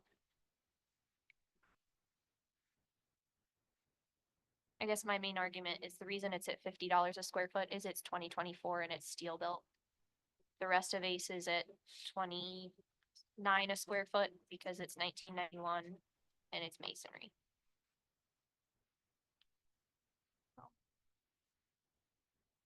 That's why our value is the way it is, just relying on the cost tables. Did the 13% market increase. Everyone received. Additions 20.4, I know that, but what are your, the rest of the building? 1991. 91.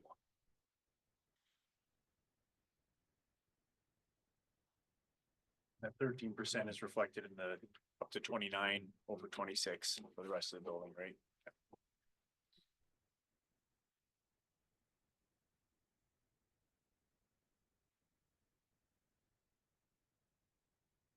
What it boils down to is what would you guys sell the property for? I know it's not selling, but that's the ultimate question. What is the market value? The appropriate question is, what is the market? What is your neighbor assessed at? What are like kind properties assessed at? So everybody is treated fairly, that. You know, if it walks like a duck, quacks like a duck, and you take your depreciation off. I do have, in real estate, I do have a concern with the interest rates continuing where they're at, the cost being where it's at. I think our construction, this is just a side note, this is just what I do every day. I think our construction is most likely going to go down. I do see already now that houses are closing below assessed value. It's just a little bit of a different time that we were exposed or had the opportunity to get a 2.5% to 4% interest rate when COVID hit, which nobody would like COVID. I'd pay 6% over having that again. But it's always been in Vermillion since we've been here in 95. And it's always been my opinion as a real estate professional or a licensed appraiser that everything should be fair across the board. Yeah. And so even though it might cost something, and if you can, and if you can afford it, and you need to do that, and when it comes to business wise, then that's what you'll work with your lender. When it comes to real estate values, it's what the market is doing. And to be assessed inconsistently across the board in this community is a little bit of alarming. And I don't think it's reasonable when it comes time. So the question of, well, what would you sell it for? You're right, it's not for sale. And it probably wouldn't be worth much if none of those businesses were there. Yeah. And so I think when we make decisions for the values of houses and assessed values, even though we don't have an indicator, but we have to be at least 0.5% or 1% higher than what we were in interest rates last year.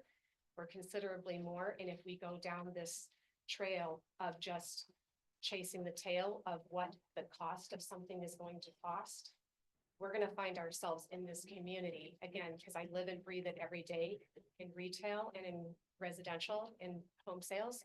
We're going to suffocate ourselves, and it's going to be unaffordable for really anybody to ever upgrade, remodel, or move. And so when it comes down to our assessed value, people are going to spend what they need to make a living.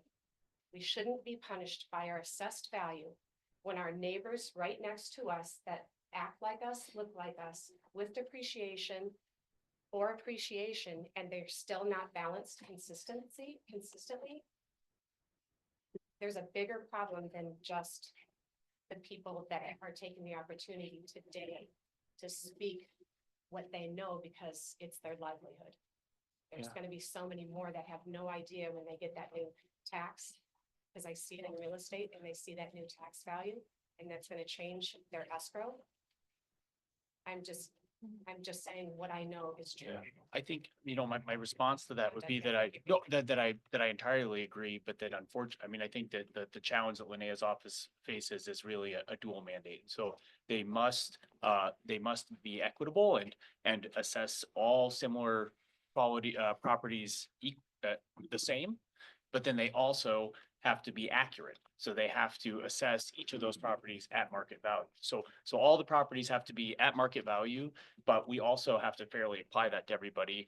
And unfortunately, we have limited resources at the county, and if we could hire 4 more people for your office, you'd get everything done every year, and everything would be, but it's unfortunately, what I've seen in the couple years I've been watching these is that it seems like you're always doing your best to try to catch up. You've mentioned a couple where you're like, that really, the issue there is probably that one's assessed too rural. If everybody's assessed equally and fairly, then that doesn't mean that we have to pay more money in taxes. That means that everything, all the property tax burden is shared exactly equally. So I definitely agree and hear you that, we can't keep just watching stuff go up and up and up and up, but you are mandated by law to try to hit market value where it is, which is why that, what would you sell this for keep coming in, I think. I hope that I'm expressing that. Yes, and I have appropriately. kind of 2 things to add to that is, if you go back to the large retail spreadsheet, and I know these aren't great examples, but both of the dollar stores have sold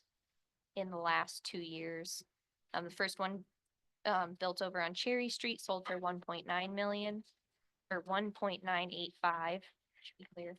And the second one was 2,019,543. Are those arms like transactions? No, not that I know of. Again, not arm's length. However, with that being said, they are less than 50% of their value. And these are people that have it built, right? So if we're gonna go back to cost, what does it cost? We're already at 50% with our commercial. My second point being, there are 2 things that I'm mandated by. My median has to be at above 85. And my my coefficient of dispersion needs to be below 25. My coefficient of dispersion is how spread apart things are. So I absolutely agree with you that the inconsistency is alarming. I see it too. Going through these commercial appeals was not easy because our commercial hasn't been done since 2001. And I will absolutely, now that's my burden to bear, right? I'm standing on directors before me that have done great jobs in the office and not touched commercial. My second point, or third point, I guess I should say, By commercial, is, sorry. I have one more thing. With that, the state does not mandate this, but all of our international standards dictate something called a price-related differential. Is anyone familiar with that? Probably not. Price-related differential tells you whether you are in a regressive market where your lower valued sales bear their full burden and your higher valued sales do not, or a progressive market where your lower valued get a break and your higher valued don't. The guidelines for that are if it's below 98, you're progressive. Your high value homes are overvalued. If it's above 103, you're regressive. We are currently somewhere around 106, which means that if you have a lower valued house, lower valued commercial property, lower valued ag land, you are bearing your full burden. If you have a higher valued property, you are not.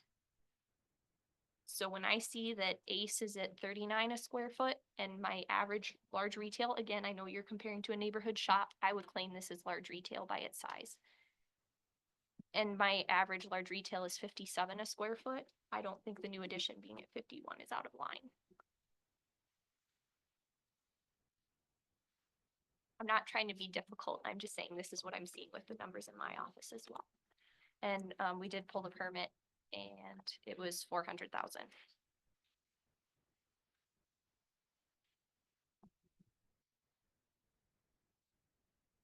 I also agree that we are seeing stuff go below assessed, and that's something that I will deal with this next year. Again, theory follows practice. My office is an office of theory. What happened? Figure that out. Did you say those numbers again? Ace is at what, 30? Was it? 39.36 a square foot. That's whole building, just the value divided by square foot. Whether it was 57, They're between 54.71 and 57.93. Big issue we're running into is because things have been assessed since 2000. Every year, 23 years of misassessments on commercial buildings, so now instead of taking a jump slowly, it's diving that person. Like last year, my 18% increase was the first increase commercials had received in a while. And then this year to do another 13. Everyone's going, whoa, what's happening? Whereas our houses have seen this happen consistently for years. So I have one question, Linnea. This, we're considering the addition as other buildings, right, on this, Yes, and that's at $421,228. Yes. At 76% completed. So it's gonna be, I mean, if it was 100%, it's gonna be 24% higher next year. potentially, but again, in looking at the description of a warehouse showroom store, depending on the finishes on the inside, we could end up dropping the grade. I guess I'm just wondering with building permit being 400,000. And that's probably just because we put it in and then did the 13% increase. I don't know what that would work out to be before the 13%, but.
The older building is still 1991. The way our commercial works is every time you add on, you essentially add another record to it and you sketch in the portion that's built at a different time and then assign it an occupancy, which is why we like the warehouse or the warehouse showroom that we assigned it, that's the occupancy. So we sketched it on separately. So the other one is still depreciating as if it was 1991. $39 is It's- combined square footage price between the 1990, is that correct? 1991. 1991 and The 20. the four. The old part is at $29 a square foot. The new one's 51. And then if it did go up 24%, it would be at $63 a square foot next year. 70%. It's at 76% right now, completed, 76. As of November. This is completed now, technically, correct? But that. but- Yeah, Not it was in November 2025, yeah, Yeah, but not. in November. correct. Because if we add another 24%, we're gonna be seeing Nikki next year. We're gonna have the same conversation. So I'm trying to figure out in my mind. I mean, you took the building permit out for 400,000, should have known what it was gonna cost you. I mean, that's what you took it out for. Absolutely, as I have explained too, that's specific for a specific need, doesn't mean that it's worth it. You can always pay for something that's worth more to you than what it would be to somebody else on the market. Because what I am telling you then on the opposite side is when we look at the Brower Street Mall that sold in April and it's assessed for the 2025 year, so that's a arm's length transaction. I had clients on it. I'm very familiar with the inside of that building, and the assessor has it assessed at $26 a square foot as of November 1st. So as we're talking about the cost and interest rates and everything else, please do not ignore what is happening with our market. I'm giving you a very good comparable, which I feel is unbiased. It is not on a prime street. They will build up their vacancy if they could be, I'm not speaking for them, I don't represent them, but I would venture to say it'll become even more favorable once they can get their vacancies filled. So long as I would expect they can still have reasonable and fair assessed value for the property. So the same thing, what I'm asking here. I don't dispute that if it's 400, that it's 400. I surely paid no penny of that on a signature on a check. I believe Greg to what he filled out. But again, it's the same thing that applies for everything. You might pay something more because it's more important to you, and for business wise, it might not make money. But for real estate taxes, you should still be applied evenly across the board and not heavily weighing on the cost indicator, because the cost indicator could be flopping drastically at some point in time. It's the market. It's what Vermillion is. It's what the former assessors have always done. You will see on at least our parcels, they've always gone up. We haven't contested until, or since 2000. It's been 25 years. And that's when we got the location obsolescence discretion, because we were just a small little grocery store, not on Cherry Street, where we had to rent that sign. That there's no arrow, but you kind of have an idea, because there was technology wasn't at that time.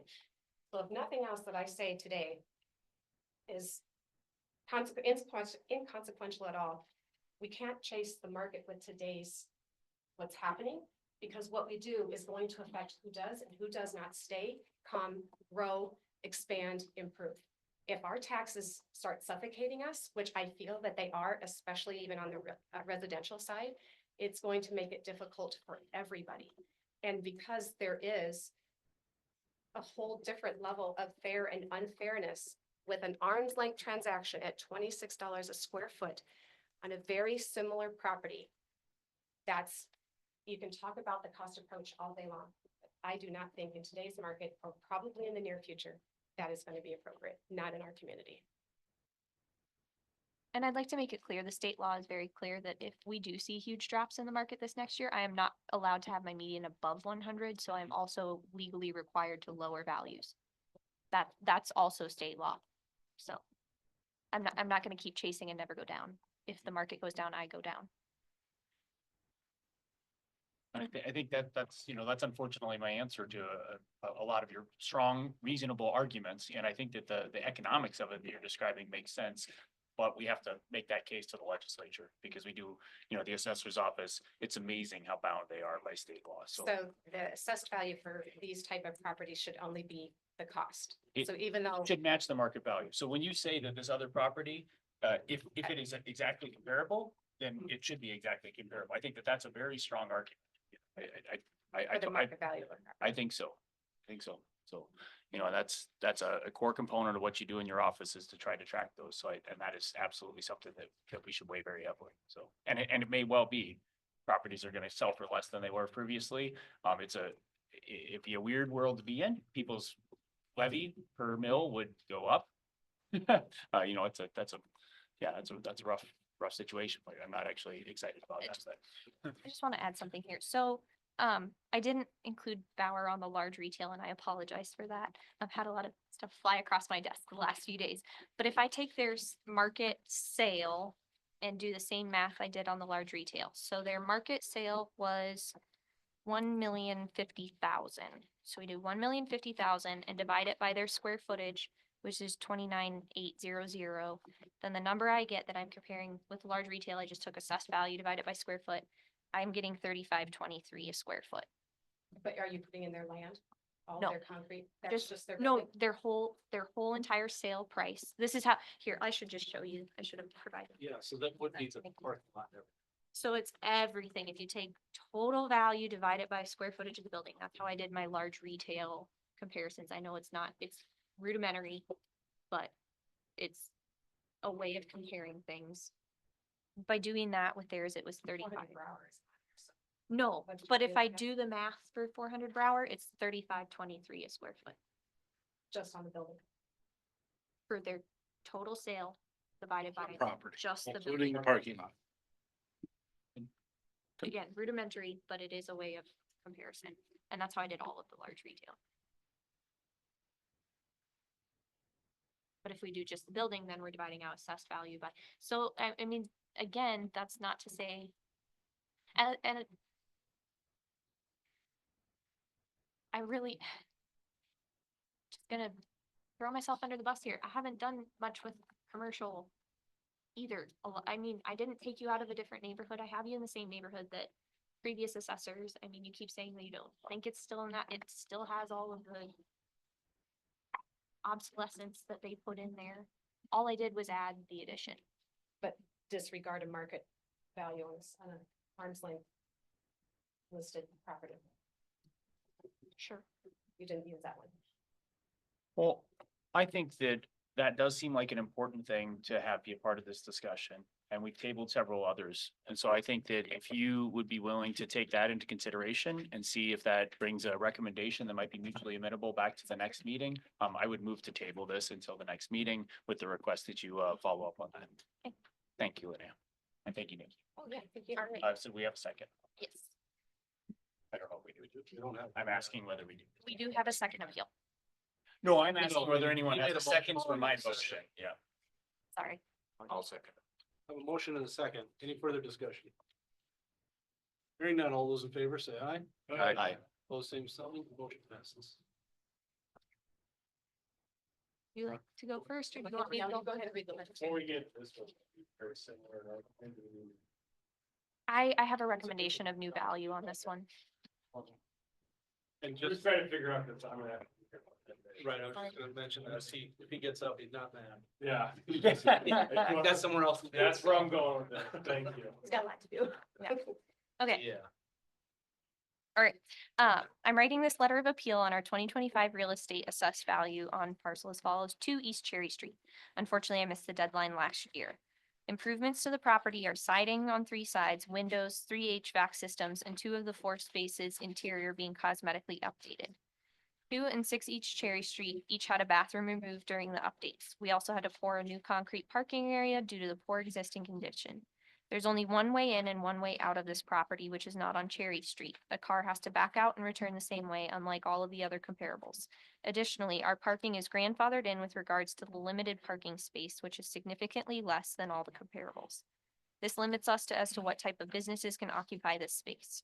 We receive $1,500 a month from 2 East Cherry, $500 a month from 6 East Cherry, $1,500 a month from 8 East Cherry, and 10 East Cherry is not rented. 8 East and 10 East Cherry receive no interior improvements. They are as they have been for decades. We purchased the property on 2 East Cherry Street on a contract for deed. Our payments are $40,000 per year for 10 years. If we had paid $400,000 for the property and taken out a loan, our annual payments would have been almost $60,000 per year. The actual cash value of the contract is $275,000. The property still does not cash flow at $275,000, but we wanted to clean up this Cherry Street corner. When we purchased the property in August of 22, the assessed value was $194,169. In 23, the assessed value was $197,670.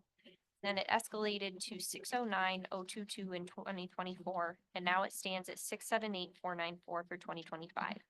We respectfully request our assessed value on this property to be $302,404. This value was derived by using the average price per square foot of 4 surrounding comparables noted in the spreadsheet. Price per square foot on each of these comparables was supported by using the value for each of the non-ag building assessment divided by their building square foot. 302,404 equals the average price per square foot applied to our building square foot plus the current land assessed value on this building. And then she provided a spreadsheet on the back of her letter, which I put into another spreadsheet with pictures.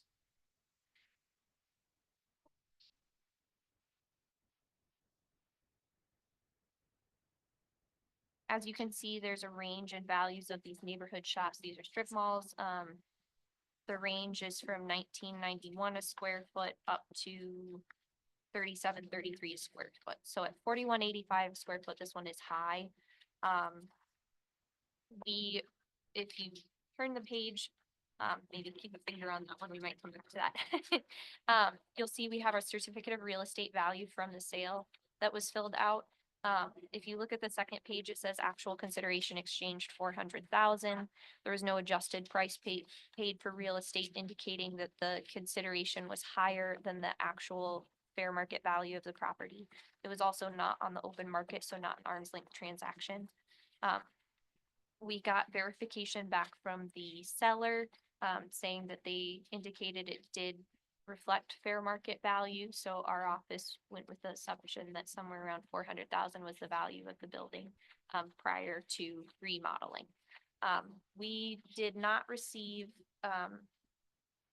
permits with permit value for these. We got 4 permits for signs from the city. I don't know where they got lost in translation, but all we got were permits for signs on the front of the building. I believe it was, October 18th of 23, we did a walkthrough with Nikki. And at that point, we established that there needed to be an effective age on the buildings. They're 4 separate buildings built at different times. 2 of them were the same year, but different times. And so what we did, and again, I'm going to say that practice was not great on commercial. What you would do is you'd basically take the difference between the year of improvements, the year built, divide it in half and say, okay, our depreciation is cut in half now. So we did place effective ages of 1990 on all of the buildings at that time. Was that proper? Probably not. So, after Nikki's appeal, I reached out to Yankton County and learned how they do it. And they provided me with this sheet, which is a neighborhood shopping center, percentage breakdown of cost. So I do want to note, it says that it becomes obsolete after September of 22. However, it hasn't changed. I brought my 2005 one with me and they haven't changed in percentages, so it's still accurate. So the next spreadsheet shows where we had the previous effective ages at 1990 for each one. And I should have provided you with a copy of this. I'm sorry, Nikki. But yeah, do you want to pop it out for her so she can? So we had each of their effective ages at 1990, effectively resetting the depreciation on these buildings. But looking at what remodeling actually happened with in each one, we did storefronts, door frames, both Pied Piper and Ula got interior and floor and paint. The laundromat had paint, and then heating and air conditioning in 3 of the 4 units. With that, I recalculated the effective age to be a range. Pied Piper is now effective 1982 instead of 71. Ula is 1979 instead of 66. The laundromat is 74 instead of 66. And then the vacant one on the end has not had as much, so it's only 1972 instead of 69.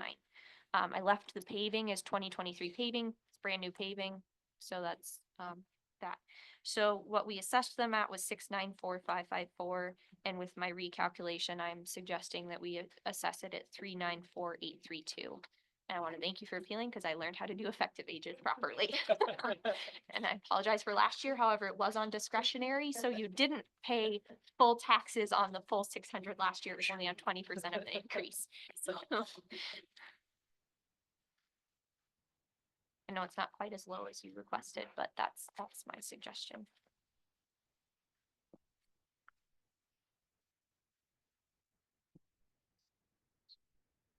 I make a motion to accept our recommendation. Well, we have to let Nikki speak first if she has anything she wants to add. Yeah, I mean, I made my point.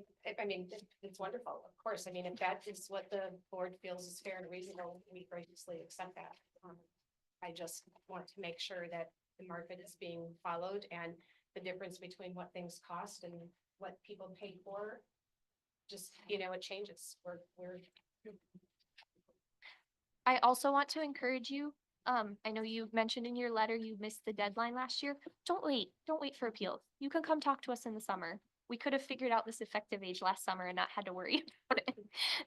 And I would have known a whole lot sooner. There you go. I'll second that motion, so. To accept the recommendation. Or did you, I'm so sorry. No, I didn't know if Jay. I have one question here, just clarify 2 different numbers here. On the purchase price here, 400,000, is that right? Looking on that? Yeah, contract for deed, so there's no interest rate, so if we would have paid for it, I'm sure George, lovely man. That was his market value, and we were willing to pay it, but we were only willing to pay it if he was gonna be our banker. If he was gonna take it at no interest, $40,000 a year for 40 years. Recalculate what that cash value is if you were to go buy it, then the value, if we would have gotten a loan on it at that time, would have been $275,000 for that building. Just so everybody's on the same page of how contract for deed, especially how money's worked and no interest rates. So there's no way in God's world that building was ever worth, and we're vacant now, maybe we might have another vacancy, I don't know. But it definitely was not worth 400,000. But it was important to us because we do have another business that has always been our baby. We did have to close the grocery store as time changed. But we've always made it work. And so if somebody's willing to work with us to be our banker, and we can make those still large, but we can at least plan and project that with that. And again, I'm just saying, we buy into the community. We want it to be better. and not Greg, you've horrible. demonstrated that you're willing to put a lot of capital into making our places like Cherry Street a lot more beautiful, and that benefits everybody. But that's the 400,000. That is not alone. And just finish up, on the page of sale confirmation questionnaire, the first line is this, is that 480 or is that 400? Should be more. I put more weight in the certificate of real estate value than I do with in the seller buyer verification. So that's just, those two numbers do. I would assume they're both 400. That's what our office went with. It should be 400. Yes, yep. Yes, yep. Also points out the importance of verification and correct data on that.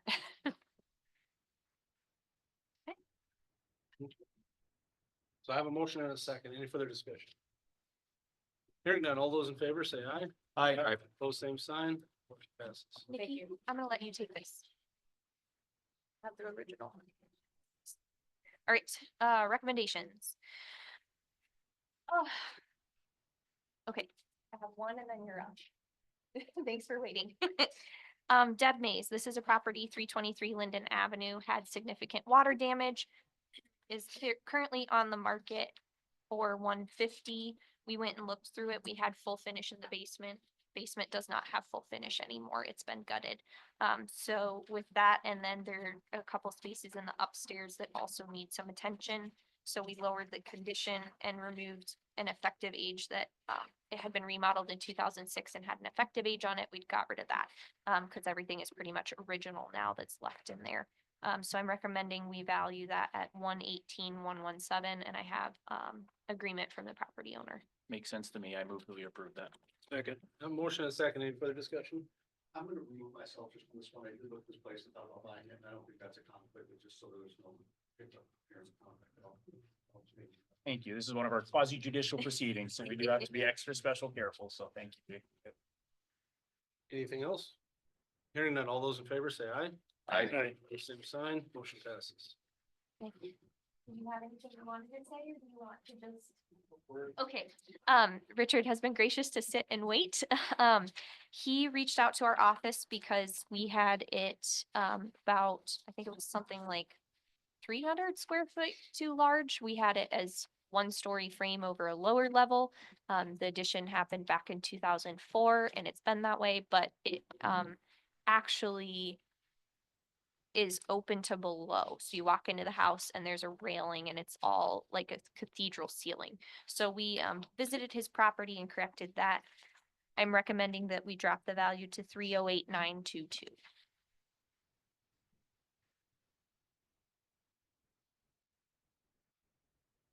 Agreed to this. Yeah. Okay. Yep, he signed off on it. He signed That's off. his brokerage. I move that we approve this one as well. Second. I have a motion and a second. Any further discussion? Hearing none, all those in favor say aye. Aye. Pose same sign. Motion passes. The next one we have is 530 Oakmont Drive, Mark Mazur. He came in and met with me. He used to be a drafter, so he had blueprints of his property. I think he's on. Yes. He's online. Yeah, I didn't know if he wanted to add anything or not, but I'll go ahead and read the letter.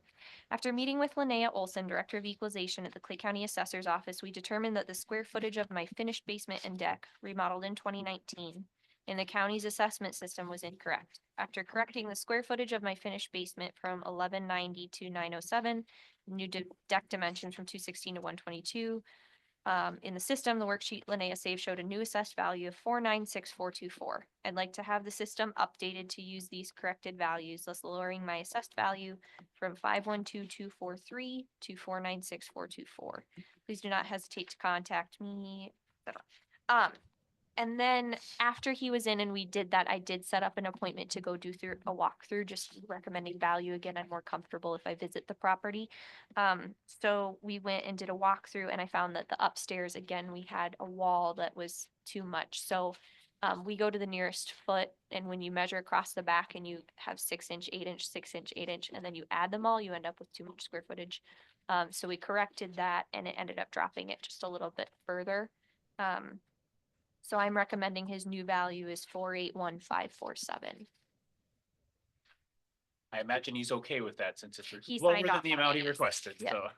I don't know if Mark, if you're on and wanted to add anything else. Nope, that's all. If anyone can hear me, Yep, we can hear you. Okay, yeah, no, I'm perfectly fine with 41, 547. I move to approve recommendation. Second. Have a motion and a second. Any further discussion? Hearing Nope. none. All those in favor say aye. Aye. Aye. Pose same sign. Motion passes. Thank you, Next one. Lene. Thank you, Mark. Next one is Collie Phosphat out on 1510 Crestview. Appealing just due to age and condition of home. He had a realtor walk through and give him an appraisal, or idea of what they could sell it for. So the second page after his PT 17, this is our depreciation tables for residential. We found an error in that. So had to update the depreciation on his home. It's a 1993 property that really has not had much updates. They finished one bathroom in the basement since construction. Otherwise, everything is original. Original flooring, wall finishing, that kind of thing. And so with fixing the depreciation and condition, I'm recommending we value the property at 454,893. Yeah. It looks like that's within the range they requested, so they're okay with it. I see a signature. I move to approve this one as well. Second. A motion and a second. Any further discussion? Hearing none. All those in favor say aye. Aye. Pose same sign. Motion passes. Consolidated board, last one. Right now, we're dealing with two computer systems in our office. One is our calculator and the other one produces all of the tax documentation and taxable values. This is a mobile home that was in our calculator and did not get put into Bossa Nova to be issued a assessment notice. So it's considered omitted property. We just need, this is my intention to add the omitted property. If you agree with adding that property, that's all I'm saying is let's put it on the tax rolls. And this would be very comparable with all the ones near it. Yep. Yep, all the properties have to be on there. Move, we add this to the rules. A motion and a second. Any further discussion? 27, 280. Yep. Okay. Anything else? Hearing none. All those in favor say aye. Aye. Pose same sign. Motion passes. Thank you. That's it for consolidated. Right. So I didn't look into, do we adjourn, consolidate and go to county? No? No, we don't want to Good. adjourn because we can't adjourn until the 20th. Oh, yeah, that's right. Recess. Well, we can just come out, right? I don't need that. Yeah, you can just come out unless you want to recess. You can, well, If we recess, then we're not doing anything. Well, we've tabled stuff, so we do need to recess. Right. yeah. So we say. Yeah, we don't want to close it. We just need to come out. We just come out. We haven't. Well, but how did, when we did it at meeting the first of the month, you guys went into this board and then you recessed from that board. Right? Yeah. We were Okay. recessed until Yeah. today's. So I moved that we recess until 29th. 29th. All right, we gotta decide them then, so, okay. Then we still need to come out of We've got 2 tabled so far, right? 3, I think, right? 3. I think 3. So we need the motion to be recess consolidated board and going to county. Thank you. So, I rescind that. I move that we go out of consolidated board, or that we recess consolidated board until the 29th and then enter county board of equalization. Recess. Stop the way. I have a We have a second? I have a motion and a second. All those in favor say aye. Aye. Aye. Pose same sign. Motion passes. We're in county board of equalization and we are going to recess for 5 minutes. Yeah.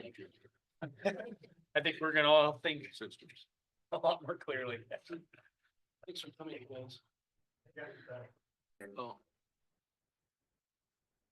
We're back in session.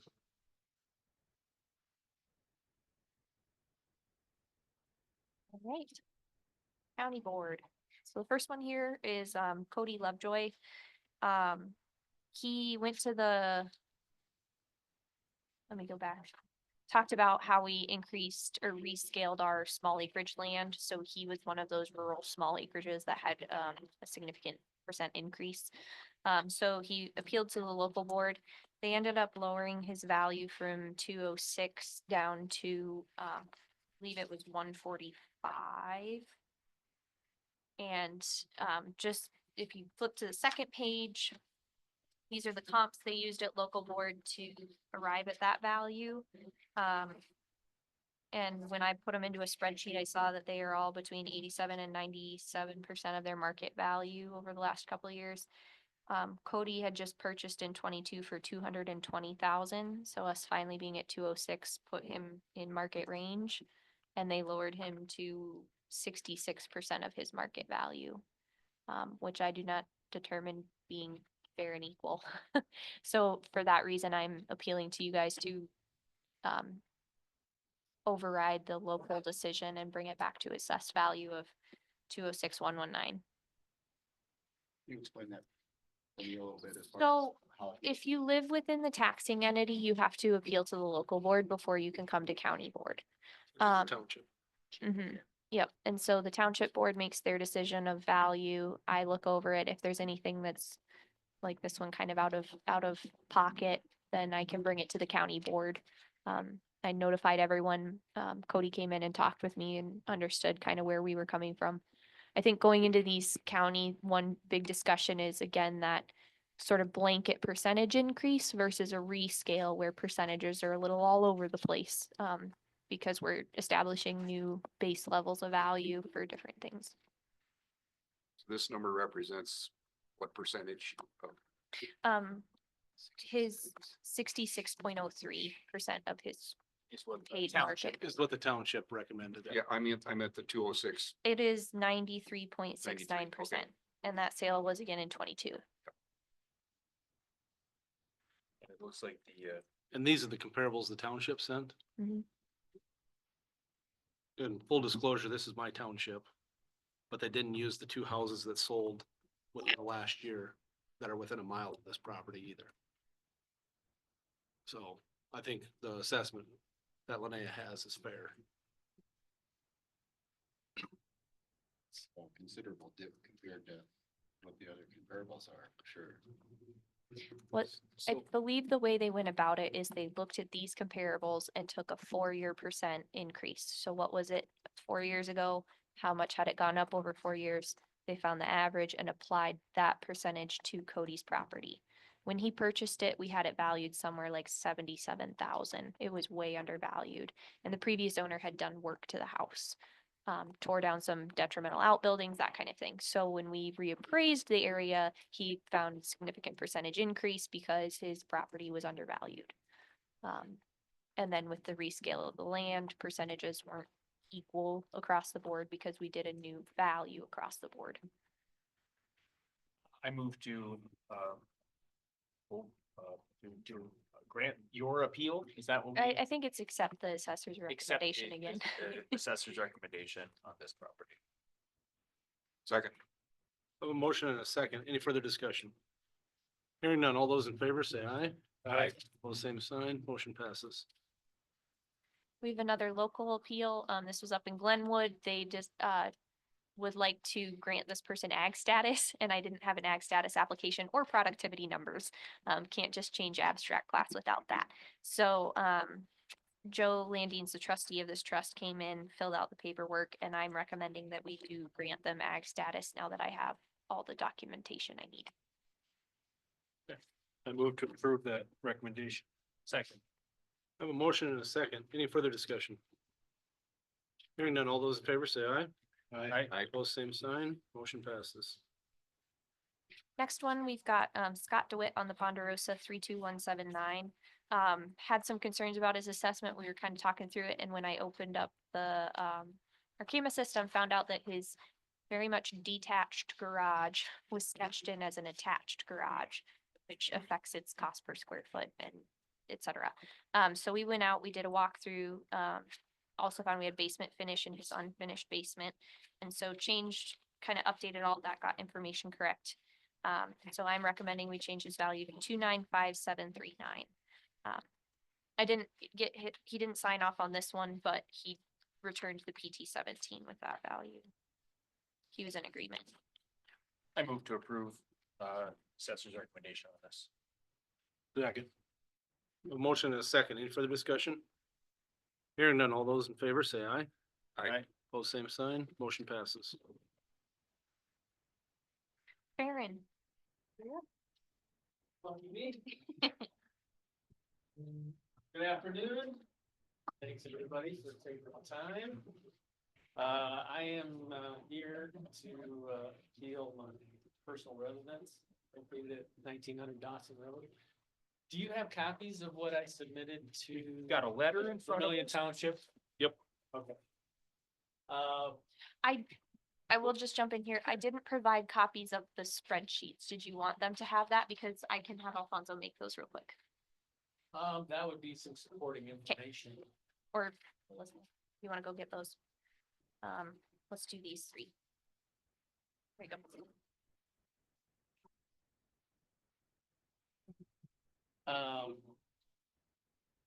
My assessed value has continued to significantly increase, especially the past couple of years, up over $200,000 the last couple of years.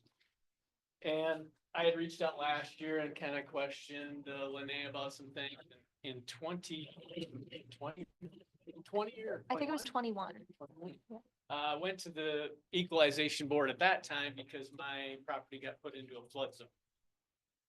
So I did some research at that time, and market values, typically when a property is in a flood zone, the research that I did, it would be just a little over 8% of a reduction in value as compared to a property that's not in a flood zone. So at that time, the equalization board, county, awarded an 8% abatement because I was in a flood zone.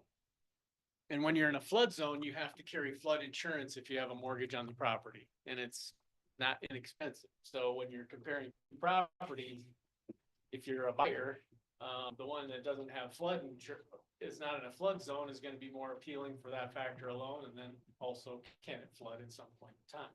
Hopefully that's not the case, but I am in a flood zone now and I don't have a way to get out of it. My contention was,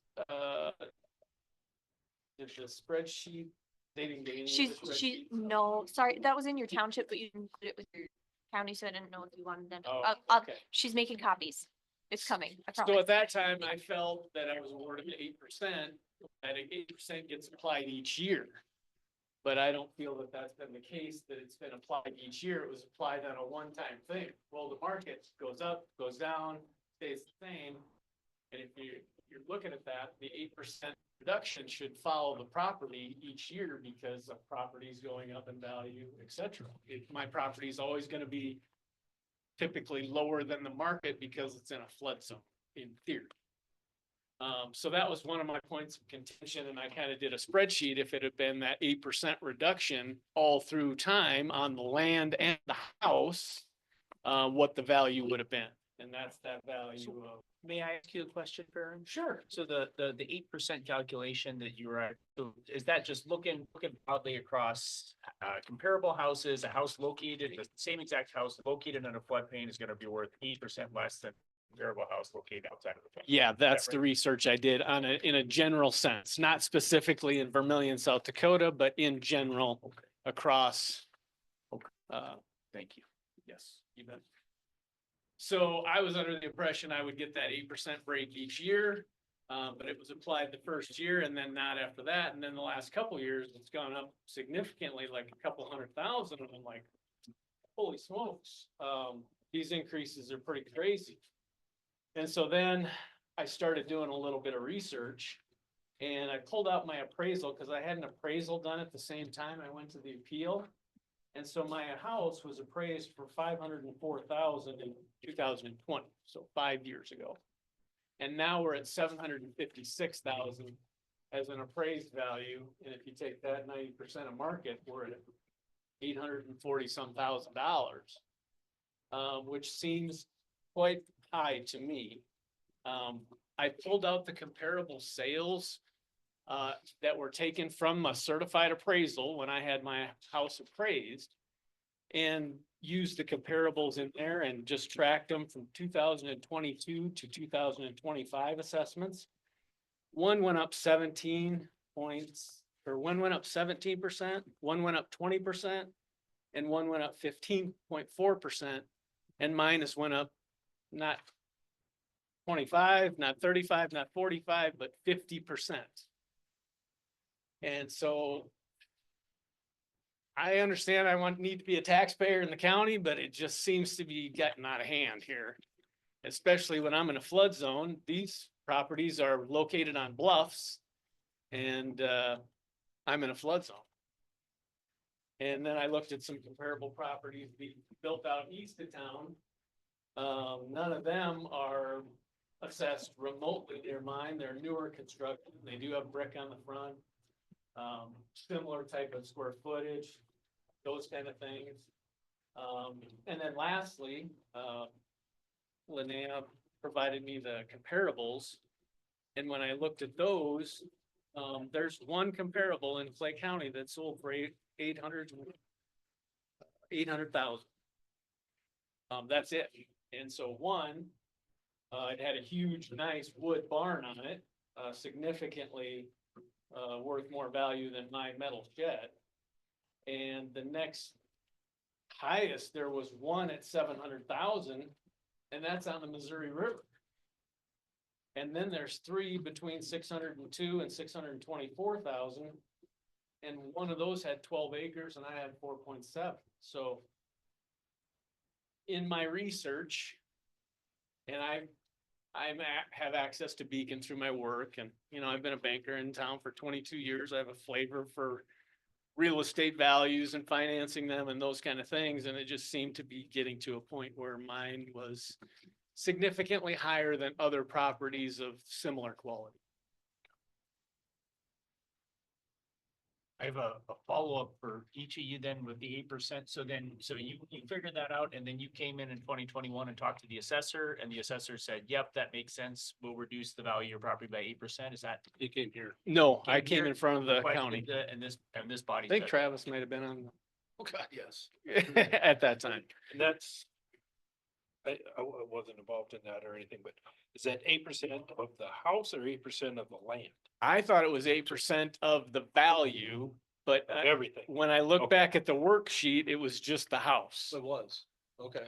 Yeah, it didn't take into consideration the land because the land is in a flood plain as well as the house. Okay, well, that was my question. So it did not take into consideration that. Okay. My take on that would be that you do that once and then we understand in our records that this is worth 8% less than it would be if we're looking at a comparable, not in a floodplain. I wouldn't think it would be something that you would apply year over year unless we assess your property at the value it would be not in a floodplain and then come back in and apply an 8% reduction to it each year. Does that make sense? You know, it seems it wouldn't be appropriate to say, well, each year we're just gonna knock 8% off the value of your parents' place because he's still in a floodplain. That would, you know, unless we first say this is. In an the increasing property market, worth not yeah, here, I believe and then it we would get back to it. So apply. I think I would look and say, you know, how do you handle something like that in your office? Yep, so when I looked at Farron's, I put in another spreadsheet just to try and calculate how the percentages worked. And that's the sheet there with historic assessment valuations. And it does look like what happened was he looked at what historically happened up above. And in 22, it was, 6% overall, 23 was 9, 24 was 16, 25 was 17, and then reduce those by 8 each year, which would end up being an 8, 16, 24, 30, 32% discount, not an 8% discount. He's called each year and I mentioned I haven't touched anything since that appeal. Your house was not in the reappraisal area, or it was, but since then we haven't changed anything with what was in the record. So after I sent you everything in the township appeal, I did dig into it a little bit more. And, I think I can't remember which one of you now asked the question about it being from the market, right? Our guidance is very clear from international standards. If you're gonna make an adjustment, it needs to come from market data. What does the market tell you? And you mentioned you haven't looked specifically in Clay County. I did. So if you flip to the next spreadsheet, I've got Clay County properties in the floodplain. It's a list of about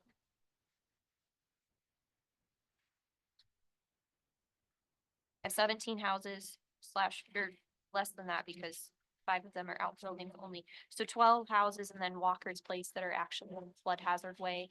Of those, the first one up in Riverside had 4 feet of water on the main level. The next one, basement caved in the 2019 flooding. Another one, there's no road access to the property anymore. And then the other one, the buildings are all gone. We've got a commercial building, someone that picked their house up and moved it because it was in the hazard. And then, two more properties that are not on full basements. So Farron's house is truly unique in that it's the only one with a full basement in the flood hazard way. And none of these properties have sold. So I don't have market data telling me how much that percent reduction should be. So it's like, okay, where do you go from there? So did you, I think I asked you in an email, but you didn't have any water in your basement this summer with the No. flooding? Did you have any damage to your property because of the flooding? So I reached out to all of the counties and asked them, who does reductions for floodplain? I didn't hear from anyone that did. I did end up hearing from several counties that don't. Union, Yankton, Lincoln, Moody, Davison, Minor, Lawrence, Pennington, Spink, Brookings, all do not have reductions for flood hazard zones. Did you say both Yankton and Union? Correct. I did hear from Turner County.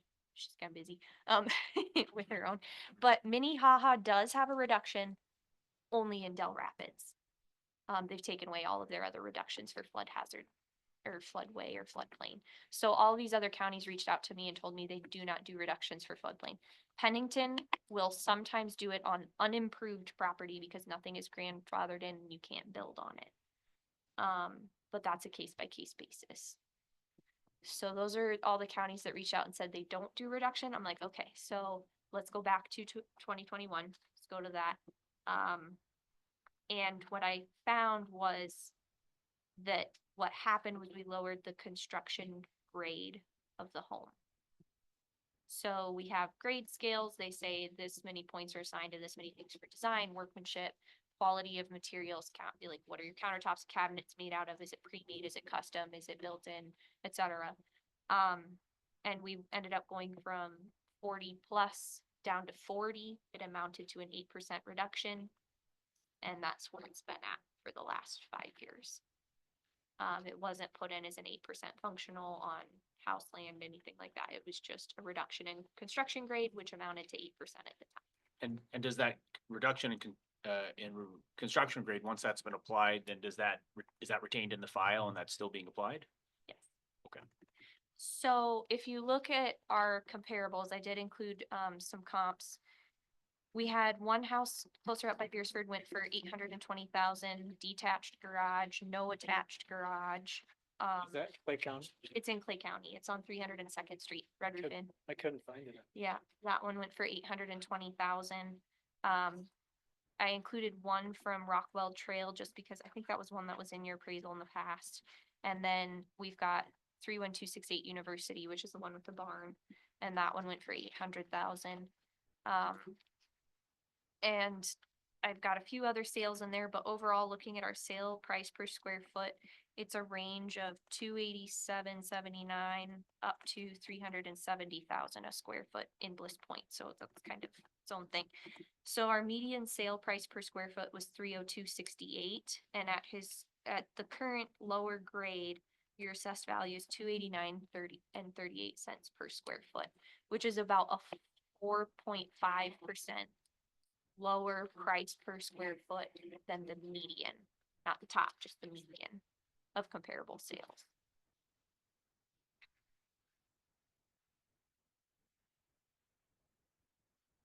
And the value it's at now. Yes.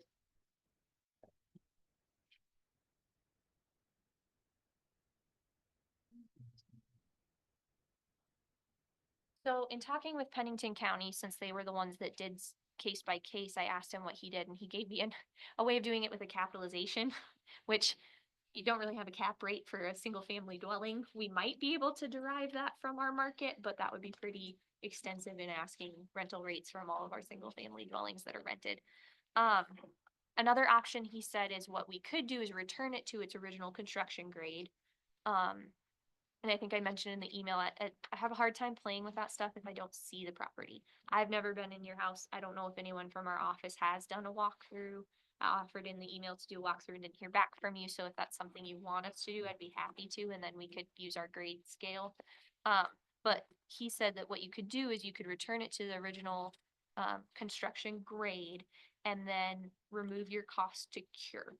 So that's assuming you mentioned that you have no way of getting out of it. I don't know if you've contacted FEMA. I don't know if you did looked up anyway. I mean, you didn't have water this summer, so I would hope that that would be documentation you could present to them to get out of flood insurance. The only way you can get out of it is with a LOMA. Okay, And that's hiring a surveyor to come and make sure that the top of the window well is out of the water. And so I did that and mine is just below. So I cannot get out. okay. Unless you cement up the window. Not even a window well? Like they wouldn't let you do concrete window wells or something? They used to Dang. do it from the top of the window well, but now it's ground. And that changed when they redid the FEMA map, about the same time you built. Yep. Well, it was already built. but Yeah. Well, When I peeled, that's when they changed it. All that. So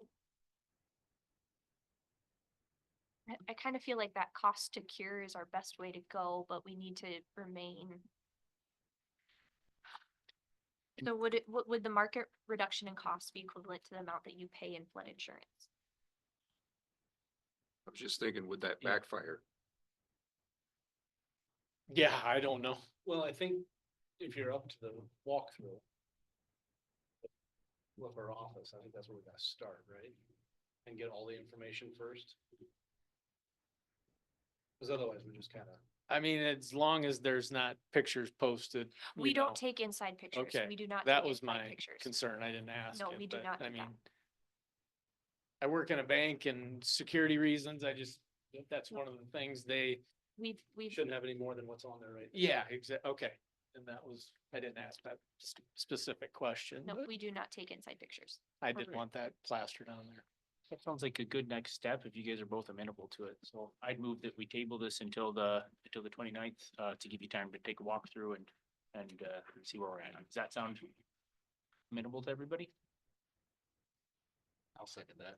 I have a motion and a second. Any further discussion? Hearing none. All those in favor say aye. Aye. Both same sign. Motion passes. Thank you.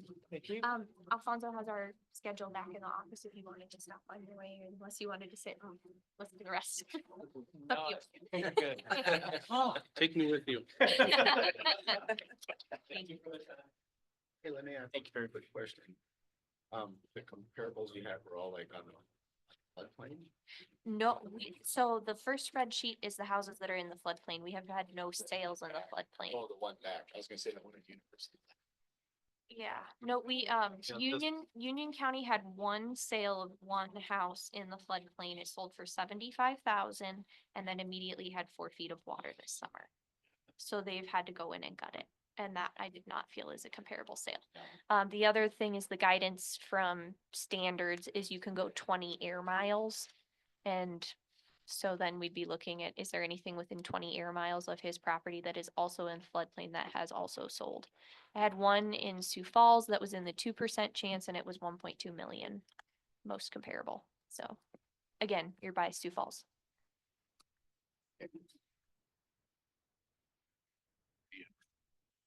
This is in the money here for you too, that used to be the red roof one. So that one of Monroe's on 303rd Street, there's access to that property. Yeah. Road washed out last summer. We drove down it. We shouldn't have. It was in our reappraisal area. It was pretty, it's got like 5-foot potholes, yeah. I'm sure, but they hopefully they fixed it because they have to provide access on that road. Oh. Does someone still live there? It looked They don't vacant. necessarily live there, but other fields, Oh, it's the only access on that road, so they have to fix the road. okay. And yeah, after last summer's flood, I'm sure there was. Yeah, we went down it sometime late August. Yeah.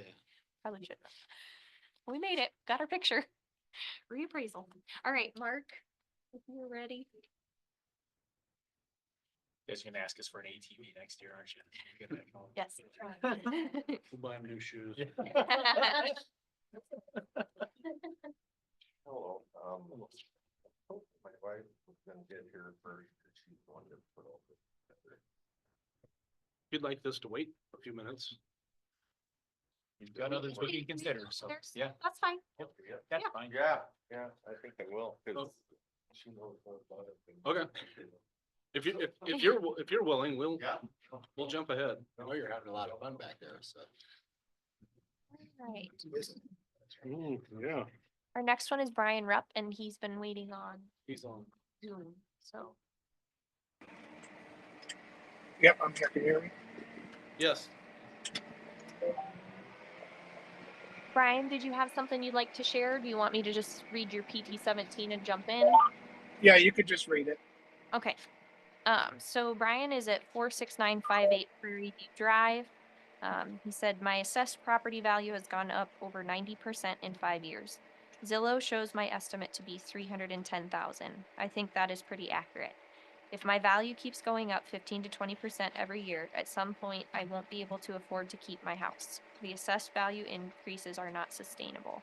He's asking the value be reduced to 311,000. I've got the property is currently assessed at 344,172, which is a price per square foot of 178.03. Pulled some comparables from the area. We've got one on Auburn Court, one on Coyote Street, just off of Greenfield or just off of University.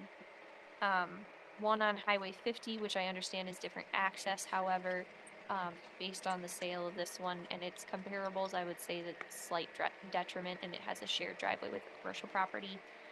And then 4711 East Main Street as well. Our median sale value was $179.07. Or no, that's the median assessed, excuse me, and the median sale was $228.73. So I'm not sure where to go from where we have them assessed at 344. We've got the bare lot across the road from them sold for 175,000 this summer. We talked about how that's on Bluffview, and his land is still only 72,000 for 4 acres or so. So Yeah, that's fair. certainly not at the 175. And then the neighbor at the same end of the cul-de-sac just purchased all the acres, and then what we have is like an ag office. I think there might be some living space in it, but haven't been in that property, and it sold for 410,000. I don't have those 2 sales included, but they were both on Prairie Drive. Just a quick question. I looked on Beacon on this one. 361,340. Is that I'm on looking. Prairie View Drive? Which one are you looking at? Yeah. Yeah, 695. 958 Prairie View Drive. Mhm. Yeah. Let me So- see what you're looking at. What did you say? It, Beacon says 361,340. This is. where we're at right now. Oh, I have the wrong value on the spreadsheet. Does that mean that- last year's? It's, 25. Yeah,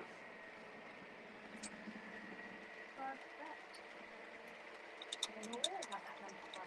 So that was 361,340. 361,340. That sounds right. And not 344. So Right. So does that, I'm just wondering if our assessed square foot is that Probably calculated. not then. Okay.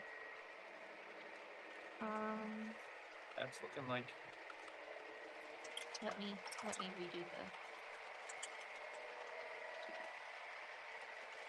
if we're going off the. I don't know, like 2019, my assessed value was 185,000. In 6 years, it's almost double.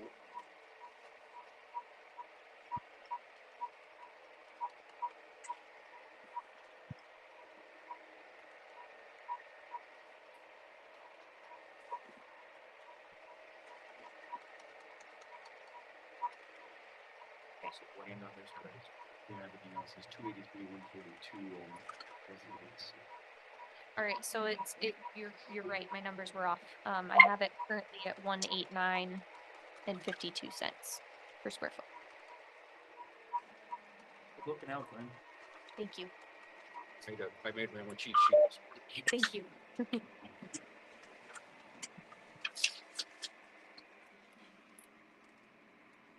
So that does put him about $10 higher than the median assessed for his comparables.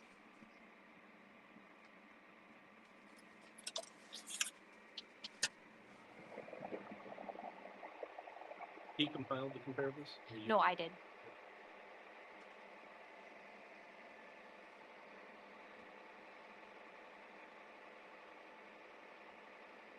The only, looking at the comparables for me, the one on Auburn Court is at 190. And it's a 97. The other one's a 98. And that's at 207. And his is a 2002 at 189. I would agree that the one on Auburn is most comparable. I think I actually moved in 2000. Yeah, it must have been 2002, February 2002. Did anybody hear that? Can you We get a little can't closer hear to you. the mic, Brian? We can't quite hear you. Oh, I was gonna say, yeah, I was just thinking about what year it was, but 2002 doesn't sound right. I think it was February 2002 that I moved in there. You said 189 was his number. Mm-hmm. Yep. And 52 cents, if you care about the cents. Count two. Puts it in line with the Auburn Court. And the East Main. And these.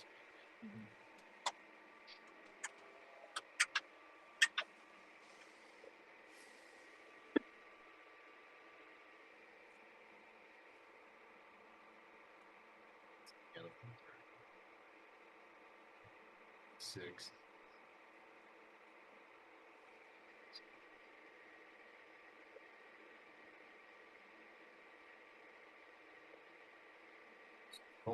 Beginner, considerably older. Yes.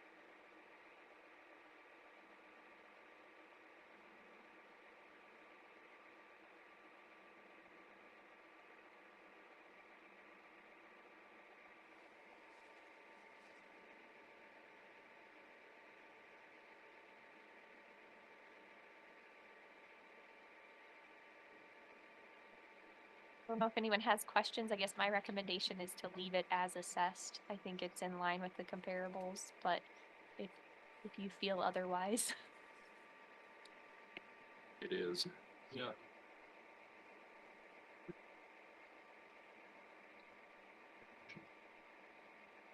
I'll make the motion to leave it. I'll second you, As Glenn. is. All right. Have a motion and a second. Any further discussion? Hearing none, all those in favor say aye. Aye. Post same sign. Motion passes. Thank you, Brian. Thanks. We sympathize. Yeah. For what it's worth.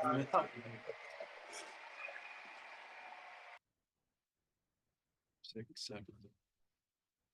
No, he was on earlier, but I don't see. Yeah. But I'm gonna pass the mic to Melissa for this one.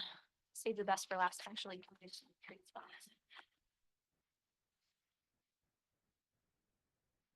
Build it off on his key. Hello. Yeah, we lost internet connection out here, and I had to log on to mobile. Okay, Mr. Osterberg, did you want to go ahead and read your letter, or? You can go ahead and read it. Okay.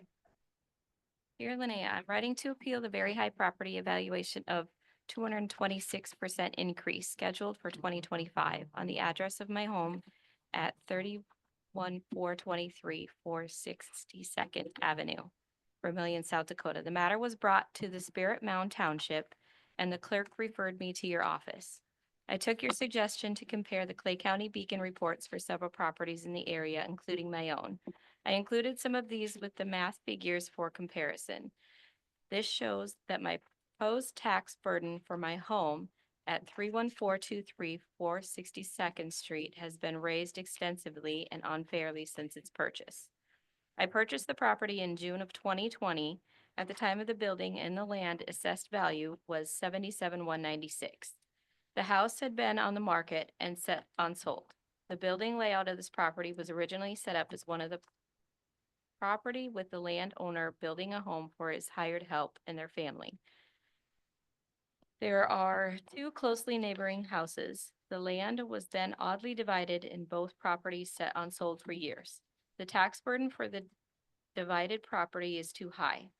It is essentially the one property as its original intent and thought of the layout show. The purchase price for my home at 31423 was for $132,000, and it was then insured for $140,000. My home at 31423 462nd Avenue does not even have a driveway on the property for access in or out. It is an odd arrangement, and the county should evaluate these things when the property was divided. The property survey caught as the final paperwork was being signed. The market value was determined by the selling price, and the tile and little has changed on the property except for taking down several large trees that started to die because of the drought conditions. I hated to see them go as they were nice selling point property. The cost of the removal was over $4,000 per tree. I did the math. The current standing mature trees are the ash family because of the emerald ash borer. Most of these will need to be removed for improvements. I put some drain tile in the next to the home's foundation and did some necessary repairs to walls to improve water flow. The proposed assessment value for 2025 is set at $174,435. During my brief ownership, that is increase of $97,239 and roughly a 226% increase. The house has changed very little. I oppose such the outrageous increase. I do not see other properties increase as such. Enclosed are beacon reports for other properties in the area, including a house down the road that has similar acres, but on the blacktop road, brick, a double oversized garage, and has an increase of the same time frame of 170%. The increase of 226% at the 2025 assessed value for my home at 31423 462nd Vermillion, South Dakota is out of line and clearly laid out in this letter and enclosed documents. So those are the ones following the letter, the recommendations that Mr. Osterberg had sent. What are your office's opinion on whether they are comparable? Well, if you look at our comparables, at this time, our office really didn't suggest a recommendation, as if you look at our comparables, it's really in line, the sales in his neighborhood and the market, especially if you look at the 2427 Princeton and the 31015 470th Avenue. The 2427 Princeton is on a dead end road. That's just north of town. So, and then the 31015 is on a gravel road, and it doesn't have great access either. That's supposed to be there.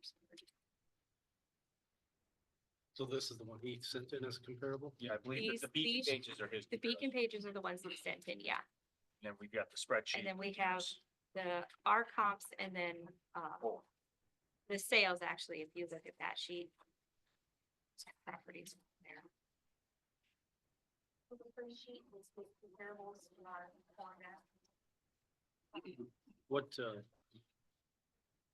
What year is his house? His is 1966. This one's a 1945. This one is? Yep. First one here? and they're not comparable. I just took what was around the area. I just pulled up 5, 6 houses around the area and looked at them. I didn't realize what this process all entailed. In fact, I didn't even get a notice until last night. I went out to get the mail at 6:30 at night. And there was no mail. I went back in the house and then I happened to catch the mailman drove by, went out at 7:30 and got the mail and found out we have a hearing today.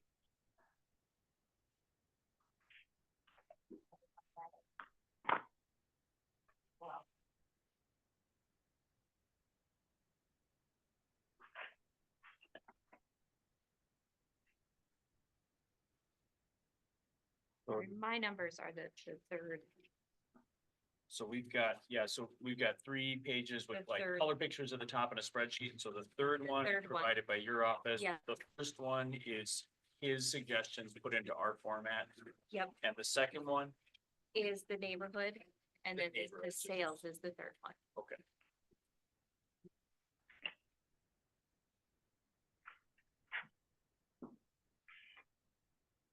With that.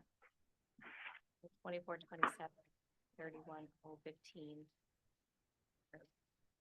Ones that I thought were most comparable just because of the lower access to the home. Okay. Well, say those ones again. It's the 24, 27 Princeton, that's on a dead end road, just north of town. And Okay. the 31015 is, that one's on a gravel road, it doesn't have great access.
You can see in his letter that the house is insured for 140,000, but only assessed at 116,335. The land.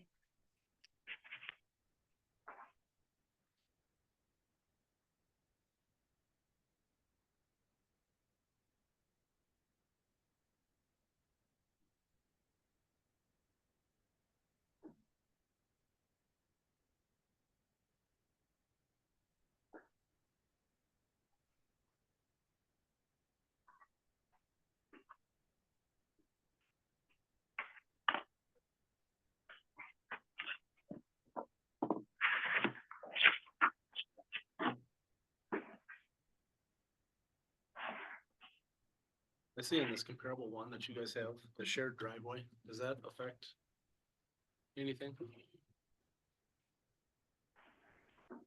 we have it assessed at 90% of its market value, I would say no. It was existing, I'm sure. Oh, yeah. Which one's that? It's, well, the comparable one has, at the bottom, it says shared driveway. On his, on the one he provided, right? No, Yeah, these are the ones he provided.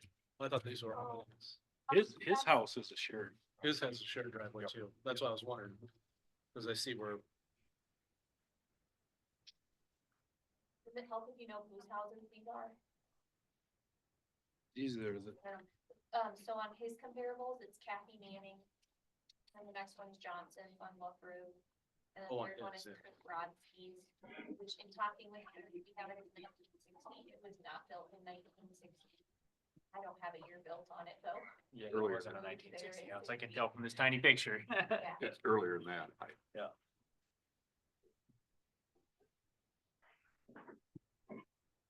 So- second page, I pulled some of the neighbors that I found more comparable than what we had.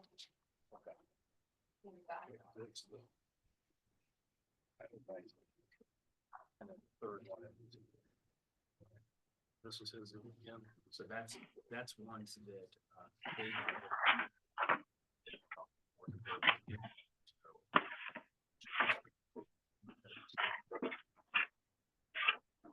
Those are the two that have. This one.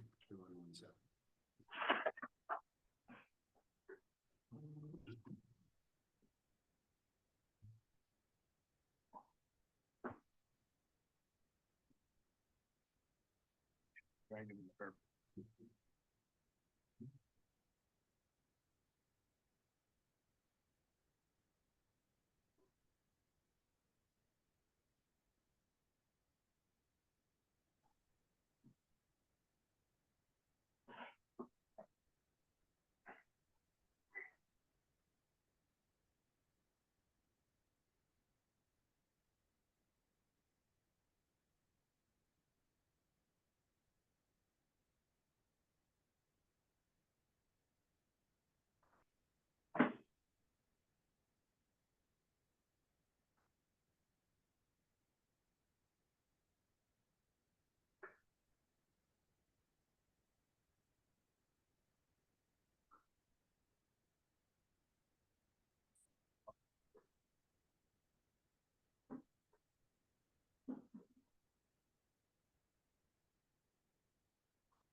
His purchase price was 132.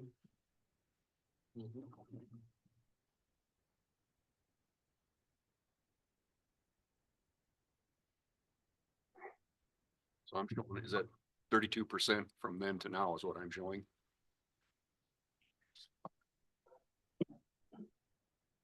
Think it's kind of in line. Unfortunately.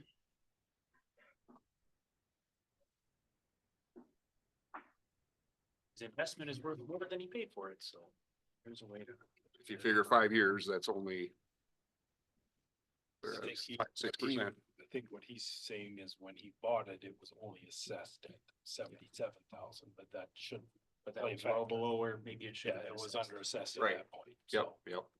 that's an under assessment that we can't control at this point. Rates are gonna go up exponentially at this point, since it's closer to market value now. Yeah, we're closer to where we should be. Yeah, I would agree at about 140,000. 2024 evaluation.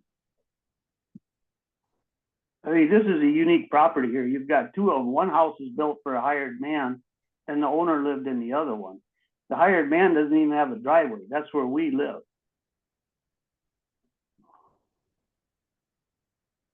You know, I realize things change as years go on, but layouts like this are unique.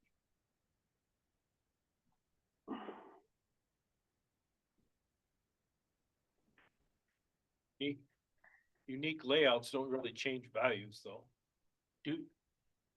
Well, it does if you're living back door to your landfill.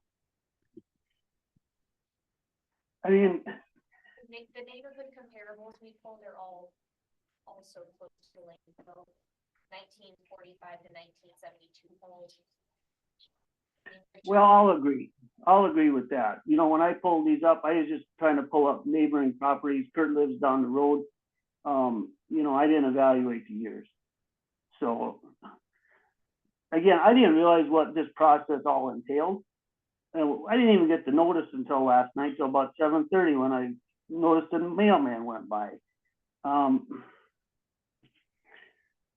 mean, it's gone up 97,000 since I've owned it in 5 years. you're going by that original assessed value though, right, Russ? Yes, that's correct. Okay. Well, we almost bought have it to for go by the 100 and- selling. Huh? We bought it for 132,000. Right. That's what we have to go by. And that right there would have set the market value at the time.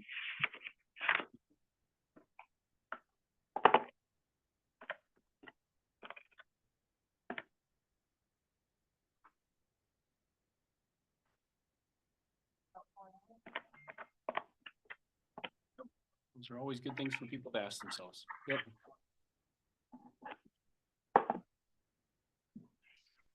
You can see an increase from last year was around 25%, but that was, our small acreages did go up because they were under assessed, so.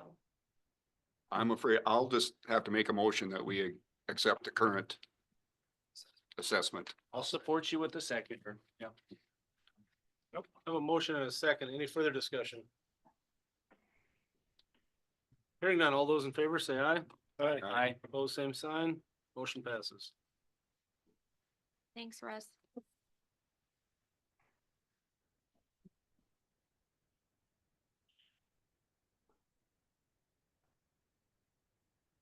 Elderly freeze. These are our values for elderly freeze. We'll need you to instruct our office to apply the changes. So we had a beginning value of 7,063,475, and due to qualifying applicants, we're exempting 3,989,049. So the previous amount was, That is their full and true value. that is their full- 7 million. and then we're exempting this portion of that full and true value. Thank you, thank you. We need a motion on this. Yes. Yeah. My motion to approve. The elderly Elderly freeze. freeze for 2025. Second. Motion and a second. Any further discussion? Hearing none, all those in favor say aye. Aye. Both same sign. Motion passes. The veterans exemption did increase this last year. It is no longer 150,000 off the full and true. It's 200,000 off the full and true. Don't necessarily need a motion on this one. This is just kind of informing you of what those numbers look like. Our office has already applied those. We started out with the 10,160,847 in value. That's full and true. And then applying the qualifying owner occupied portions, we're exempting 6,378,149. How does that compare with last year? No, you can answer this question first. We didn't, I have it in the office. I didn't bring it with Just me. wondering if with Yeah. that increase in the amount, I was wondering if that was. Do you remember who the one who did them? I've seen so many numbers like. That is a reasonable answer. Yeah. Does this sheet include the veterans exempt that we just approved? I don't think it does. Okay. So it'll be a But little that was an different, abatement. That was on a tax bill already issued. So this would include. Yes, because they qualified November 1st of 24. The question in the regular meeting was November 1st of 23. Okay, Because abatements are tax bills already issued. This is value that is yet to be. okay. So, okay, that was. Yeah. Just so I'm clear, this is, I know you said this, I'm just trying to wrap my head around it. It's 100% disability. It's not 100%. There's actually been some confusion around that as well. The 100% or the percentage, and I'm not entirely clear, but it needs to say permanently and totally, or totally and permanently disabled. So you can be 70%, but if it's permanent and total, you qualify.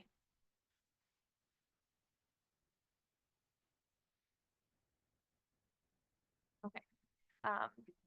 Next item is owner occupied changes. These are owner occupied applications that came in after we sent notices out. Our office is not allowed to change those, so we just need you guys to allow us to add these properties as owner occupied and remove the one. People that are on there as addition removal, they bought a house in town.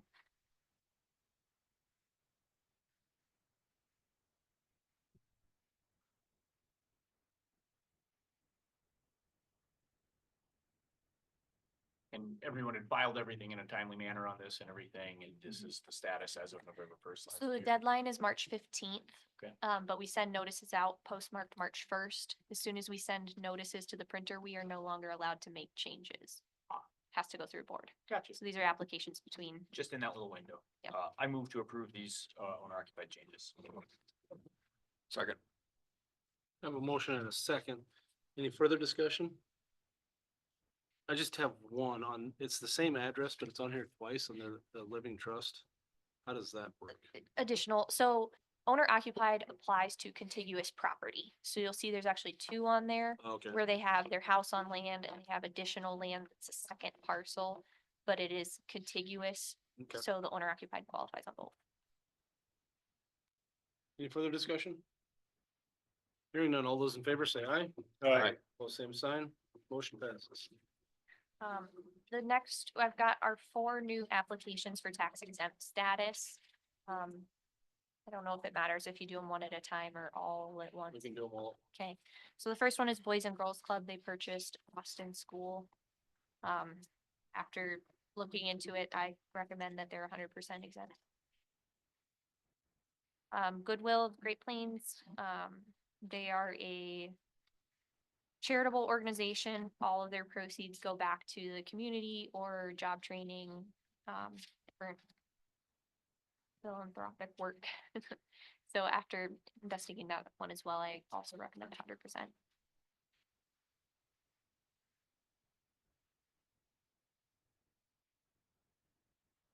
And then Oh, So, sorry, I SESDAC. don't know why I waited. SESDAC. SESDAC, yes, they bought the old daycare over on Jefferson and Clark Street. Remodeled it to be a group home. wondering what happened over there. Yeah, yeah, they did a good job turning it around and it'll be a good asset for the SESDAC community. And then the last one is Southeast South Dakota Experiment Farm acquired some, additional farmland. And they are a state organization. So 100% on that one as well. Questions on any of those 4? How much property did the Southeast Experiment Farm get? I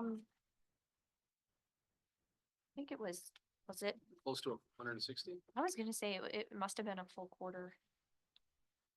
455,000. Yeah, just looking at that, and that would be ag value. Says its value. That's the value. Value, yeah. Well, on Beacon, I don't have mine up, but.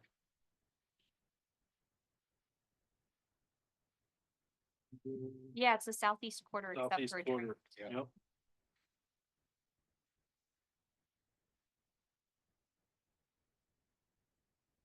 was 141.13 acres.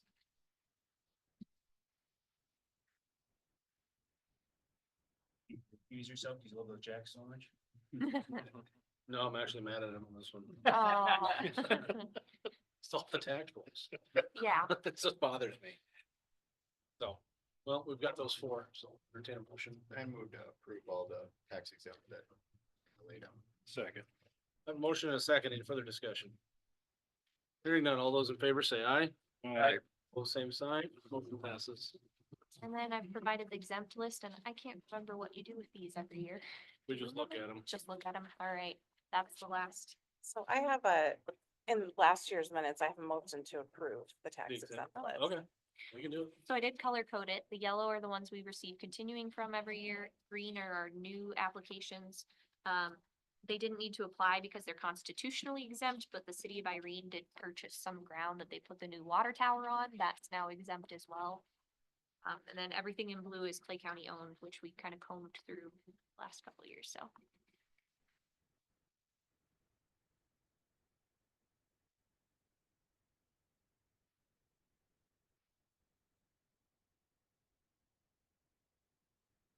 Yeah, just thinking that. You should look at it on a map. Kind of scary.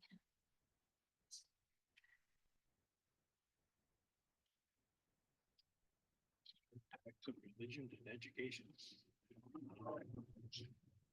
Fun fact, they do pay storm sewers here in the city. I've had a few tax exempt applications over the years and then they get a tax bill and they go, what is this? And I'm like, talk to the city, storm sewer, we've got frontage. I'm just thinking Irene had like 3 counties to pick from. They had to stick another non-exempt property. They need a lift station. They're gonna keep developing their new, it was Is there I any think- water tower in Clay County? It's not really current. Clay County. That's what I was just joking about. Water tower. not a Come lift on. station. It used to be like 20 guys. But Artisans is getting a few more houses, so Yeah, there are, there's a nice development. Yeah. Irene now, yeah. I'll make that motion to approve the I'll just throw out there, the one that gets me tax exempt.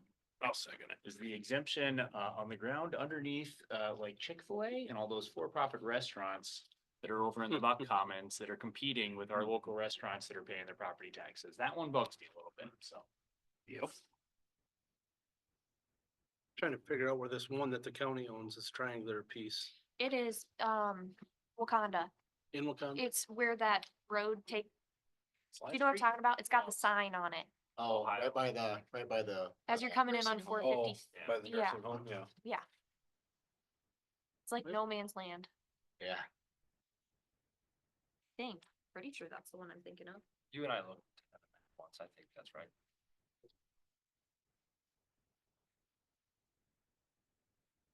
See the letter, it's from my folks gas station. Nope, that's what it is. Yeah. Welcome to Vermillion by the nursing home, or welcome to Wakanda.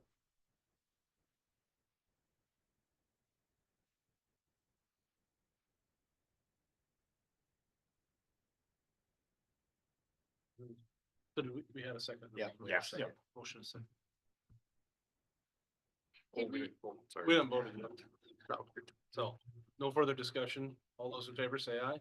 Aye. Pose same sign, motion passes. Going back to the veterans exemption, I do have in previous years notes that you made a motion to instruct Linnea to make the adjustment for veterans exemption. Okay, so moved. Second. A motion and a second. Any further discussion? Hearing none, all those in favor say aye. Aye. Pose same sign, motion passes. Are you any closer, Mark?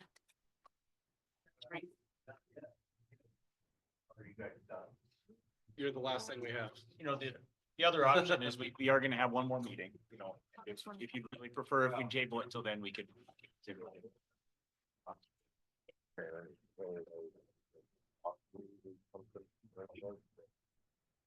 I'll take a look what you got. We'll hear it. Yep. Well, obviously, I'm planning because figured out is, ours are at about $210 a square foot, our valuation. Our assessed value right now is $823,478. And everybody, like Guest Ring's got a new house, up the river, and that one's at $165 per square foot. I don't know what the inside of that one was, but it was probably pretty nice. I don't know, then there's one house just sold for 700,000. So.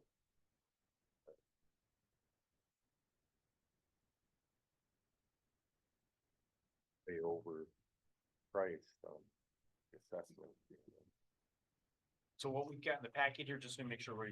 Yep, so got the right things. I went through Ponderosa. I made Melissa put everything in Ponderosa on there and then kind of sorted out the ones that were newer than 2000 and then had the higher square footage if possible.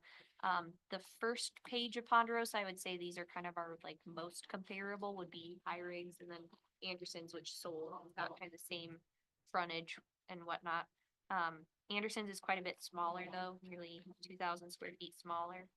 And if we look at the way I calculated price per square foot, which may have been a little different than what you did, but I had 180.31 on your property per square foot.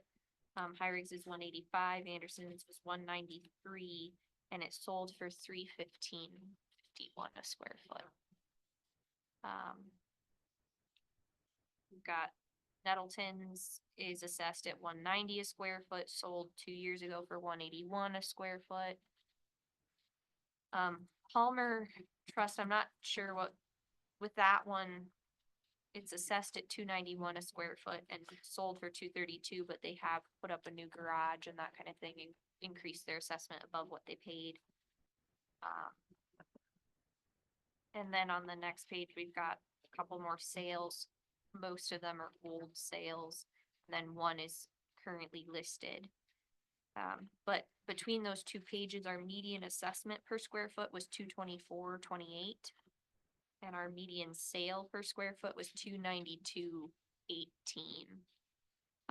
Making up 83% or an 83% median sale ratio, specifically just on Ponderosa Drive. And we've got them at 180.31. I will say that their house is the second largest on Ponderosa. With the only larger, higher valued house being, Becker on the second page, which was built in 2020. Oh, is his? I don't have him on here. No, I don't have. You Lexington guys on were there. pretty close. Yeah. I looked that up this morning. You Yeah, I mean, pretty close to that. you know, the only thing I mean, I can kind of say, and I get what you said about it still stick though, but that was a modular home we moved in. Came in chunks. Had taillights on them. Does it still have a serial number? Yeah, well, yeah, they just plugged it all in. Yeah, and that's bolted been it together. been a big argument lately too. You know, of and the reason people. we did it, cause it was quite a bit cheaper to do it. So, and which I don't know, coming, not thought of selling yet, but.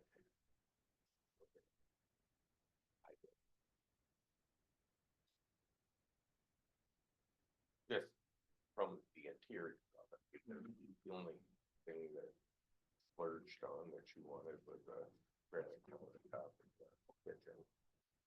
And the rest of it's just. So, you know, it's kind of like a Super 8. We had all those kids there and if you walk in and you swear you're in a motel room, there's bedroom lined up and. I don't know, it's a nice home and like the area and that, and I just think, you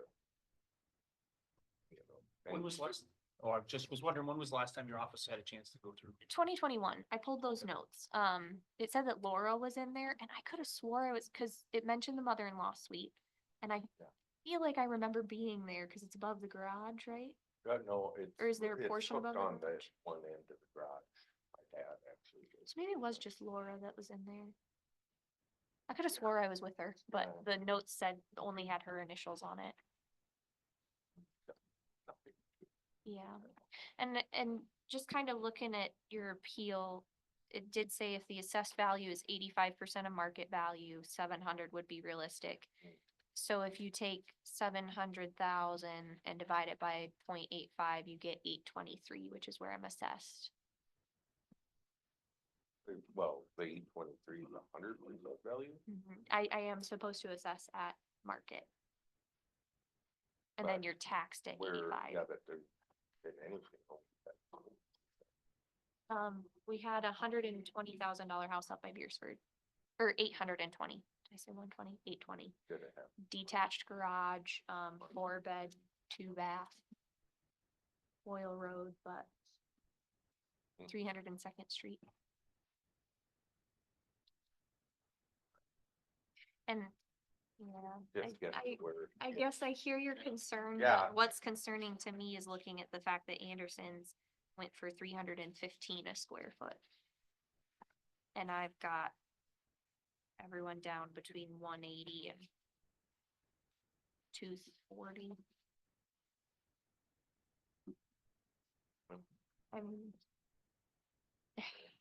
It's just, you know. Yeah. Yeah. I hear you. I know that doesn't help, but I do hear you.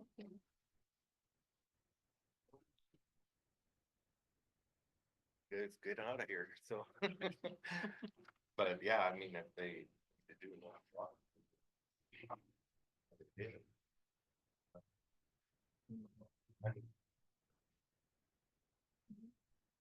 I will also tell you, we have it at 30 plus, low is 10, high is like 60. So you're pretty much middle of the road at 30 plus.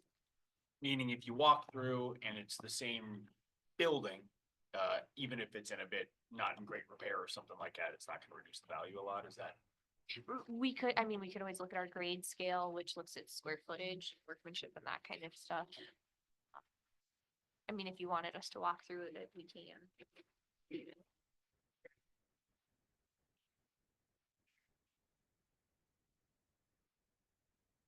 Okay. And the square footage is right. I mean, that's. Yeah, that would be the other. Okay, well, thanks for your time. Appreciate it. Thank you, Mark. Thank you, Mark.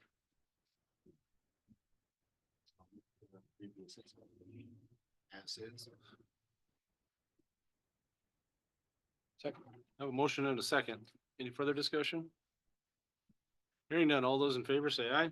Aye. Aye. Opposed, same sign, motion passes. We've got one county board that we're revisiting on the 29th.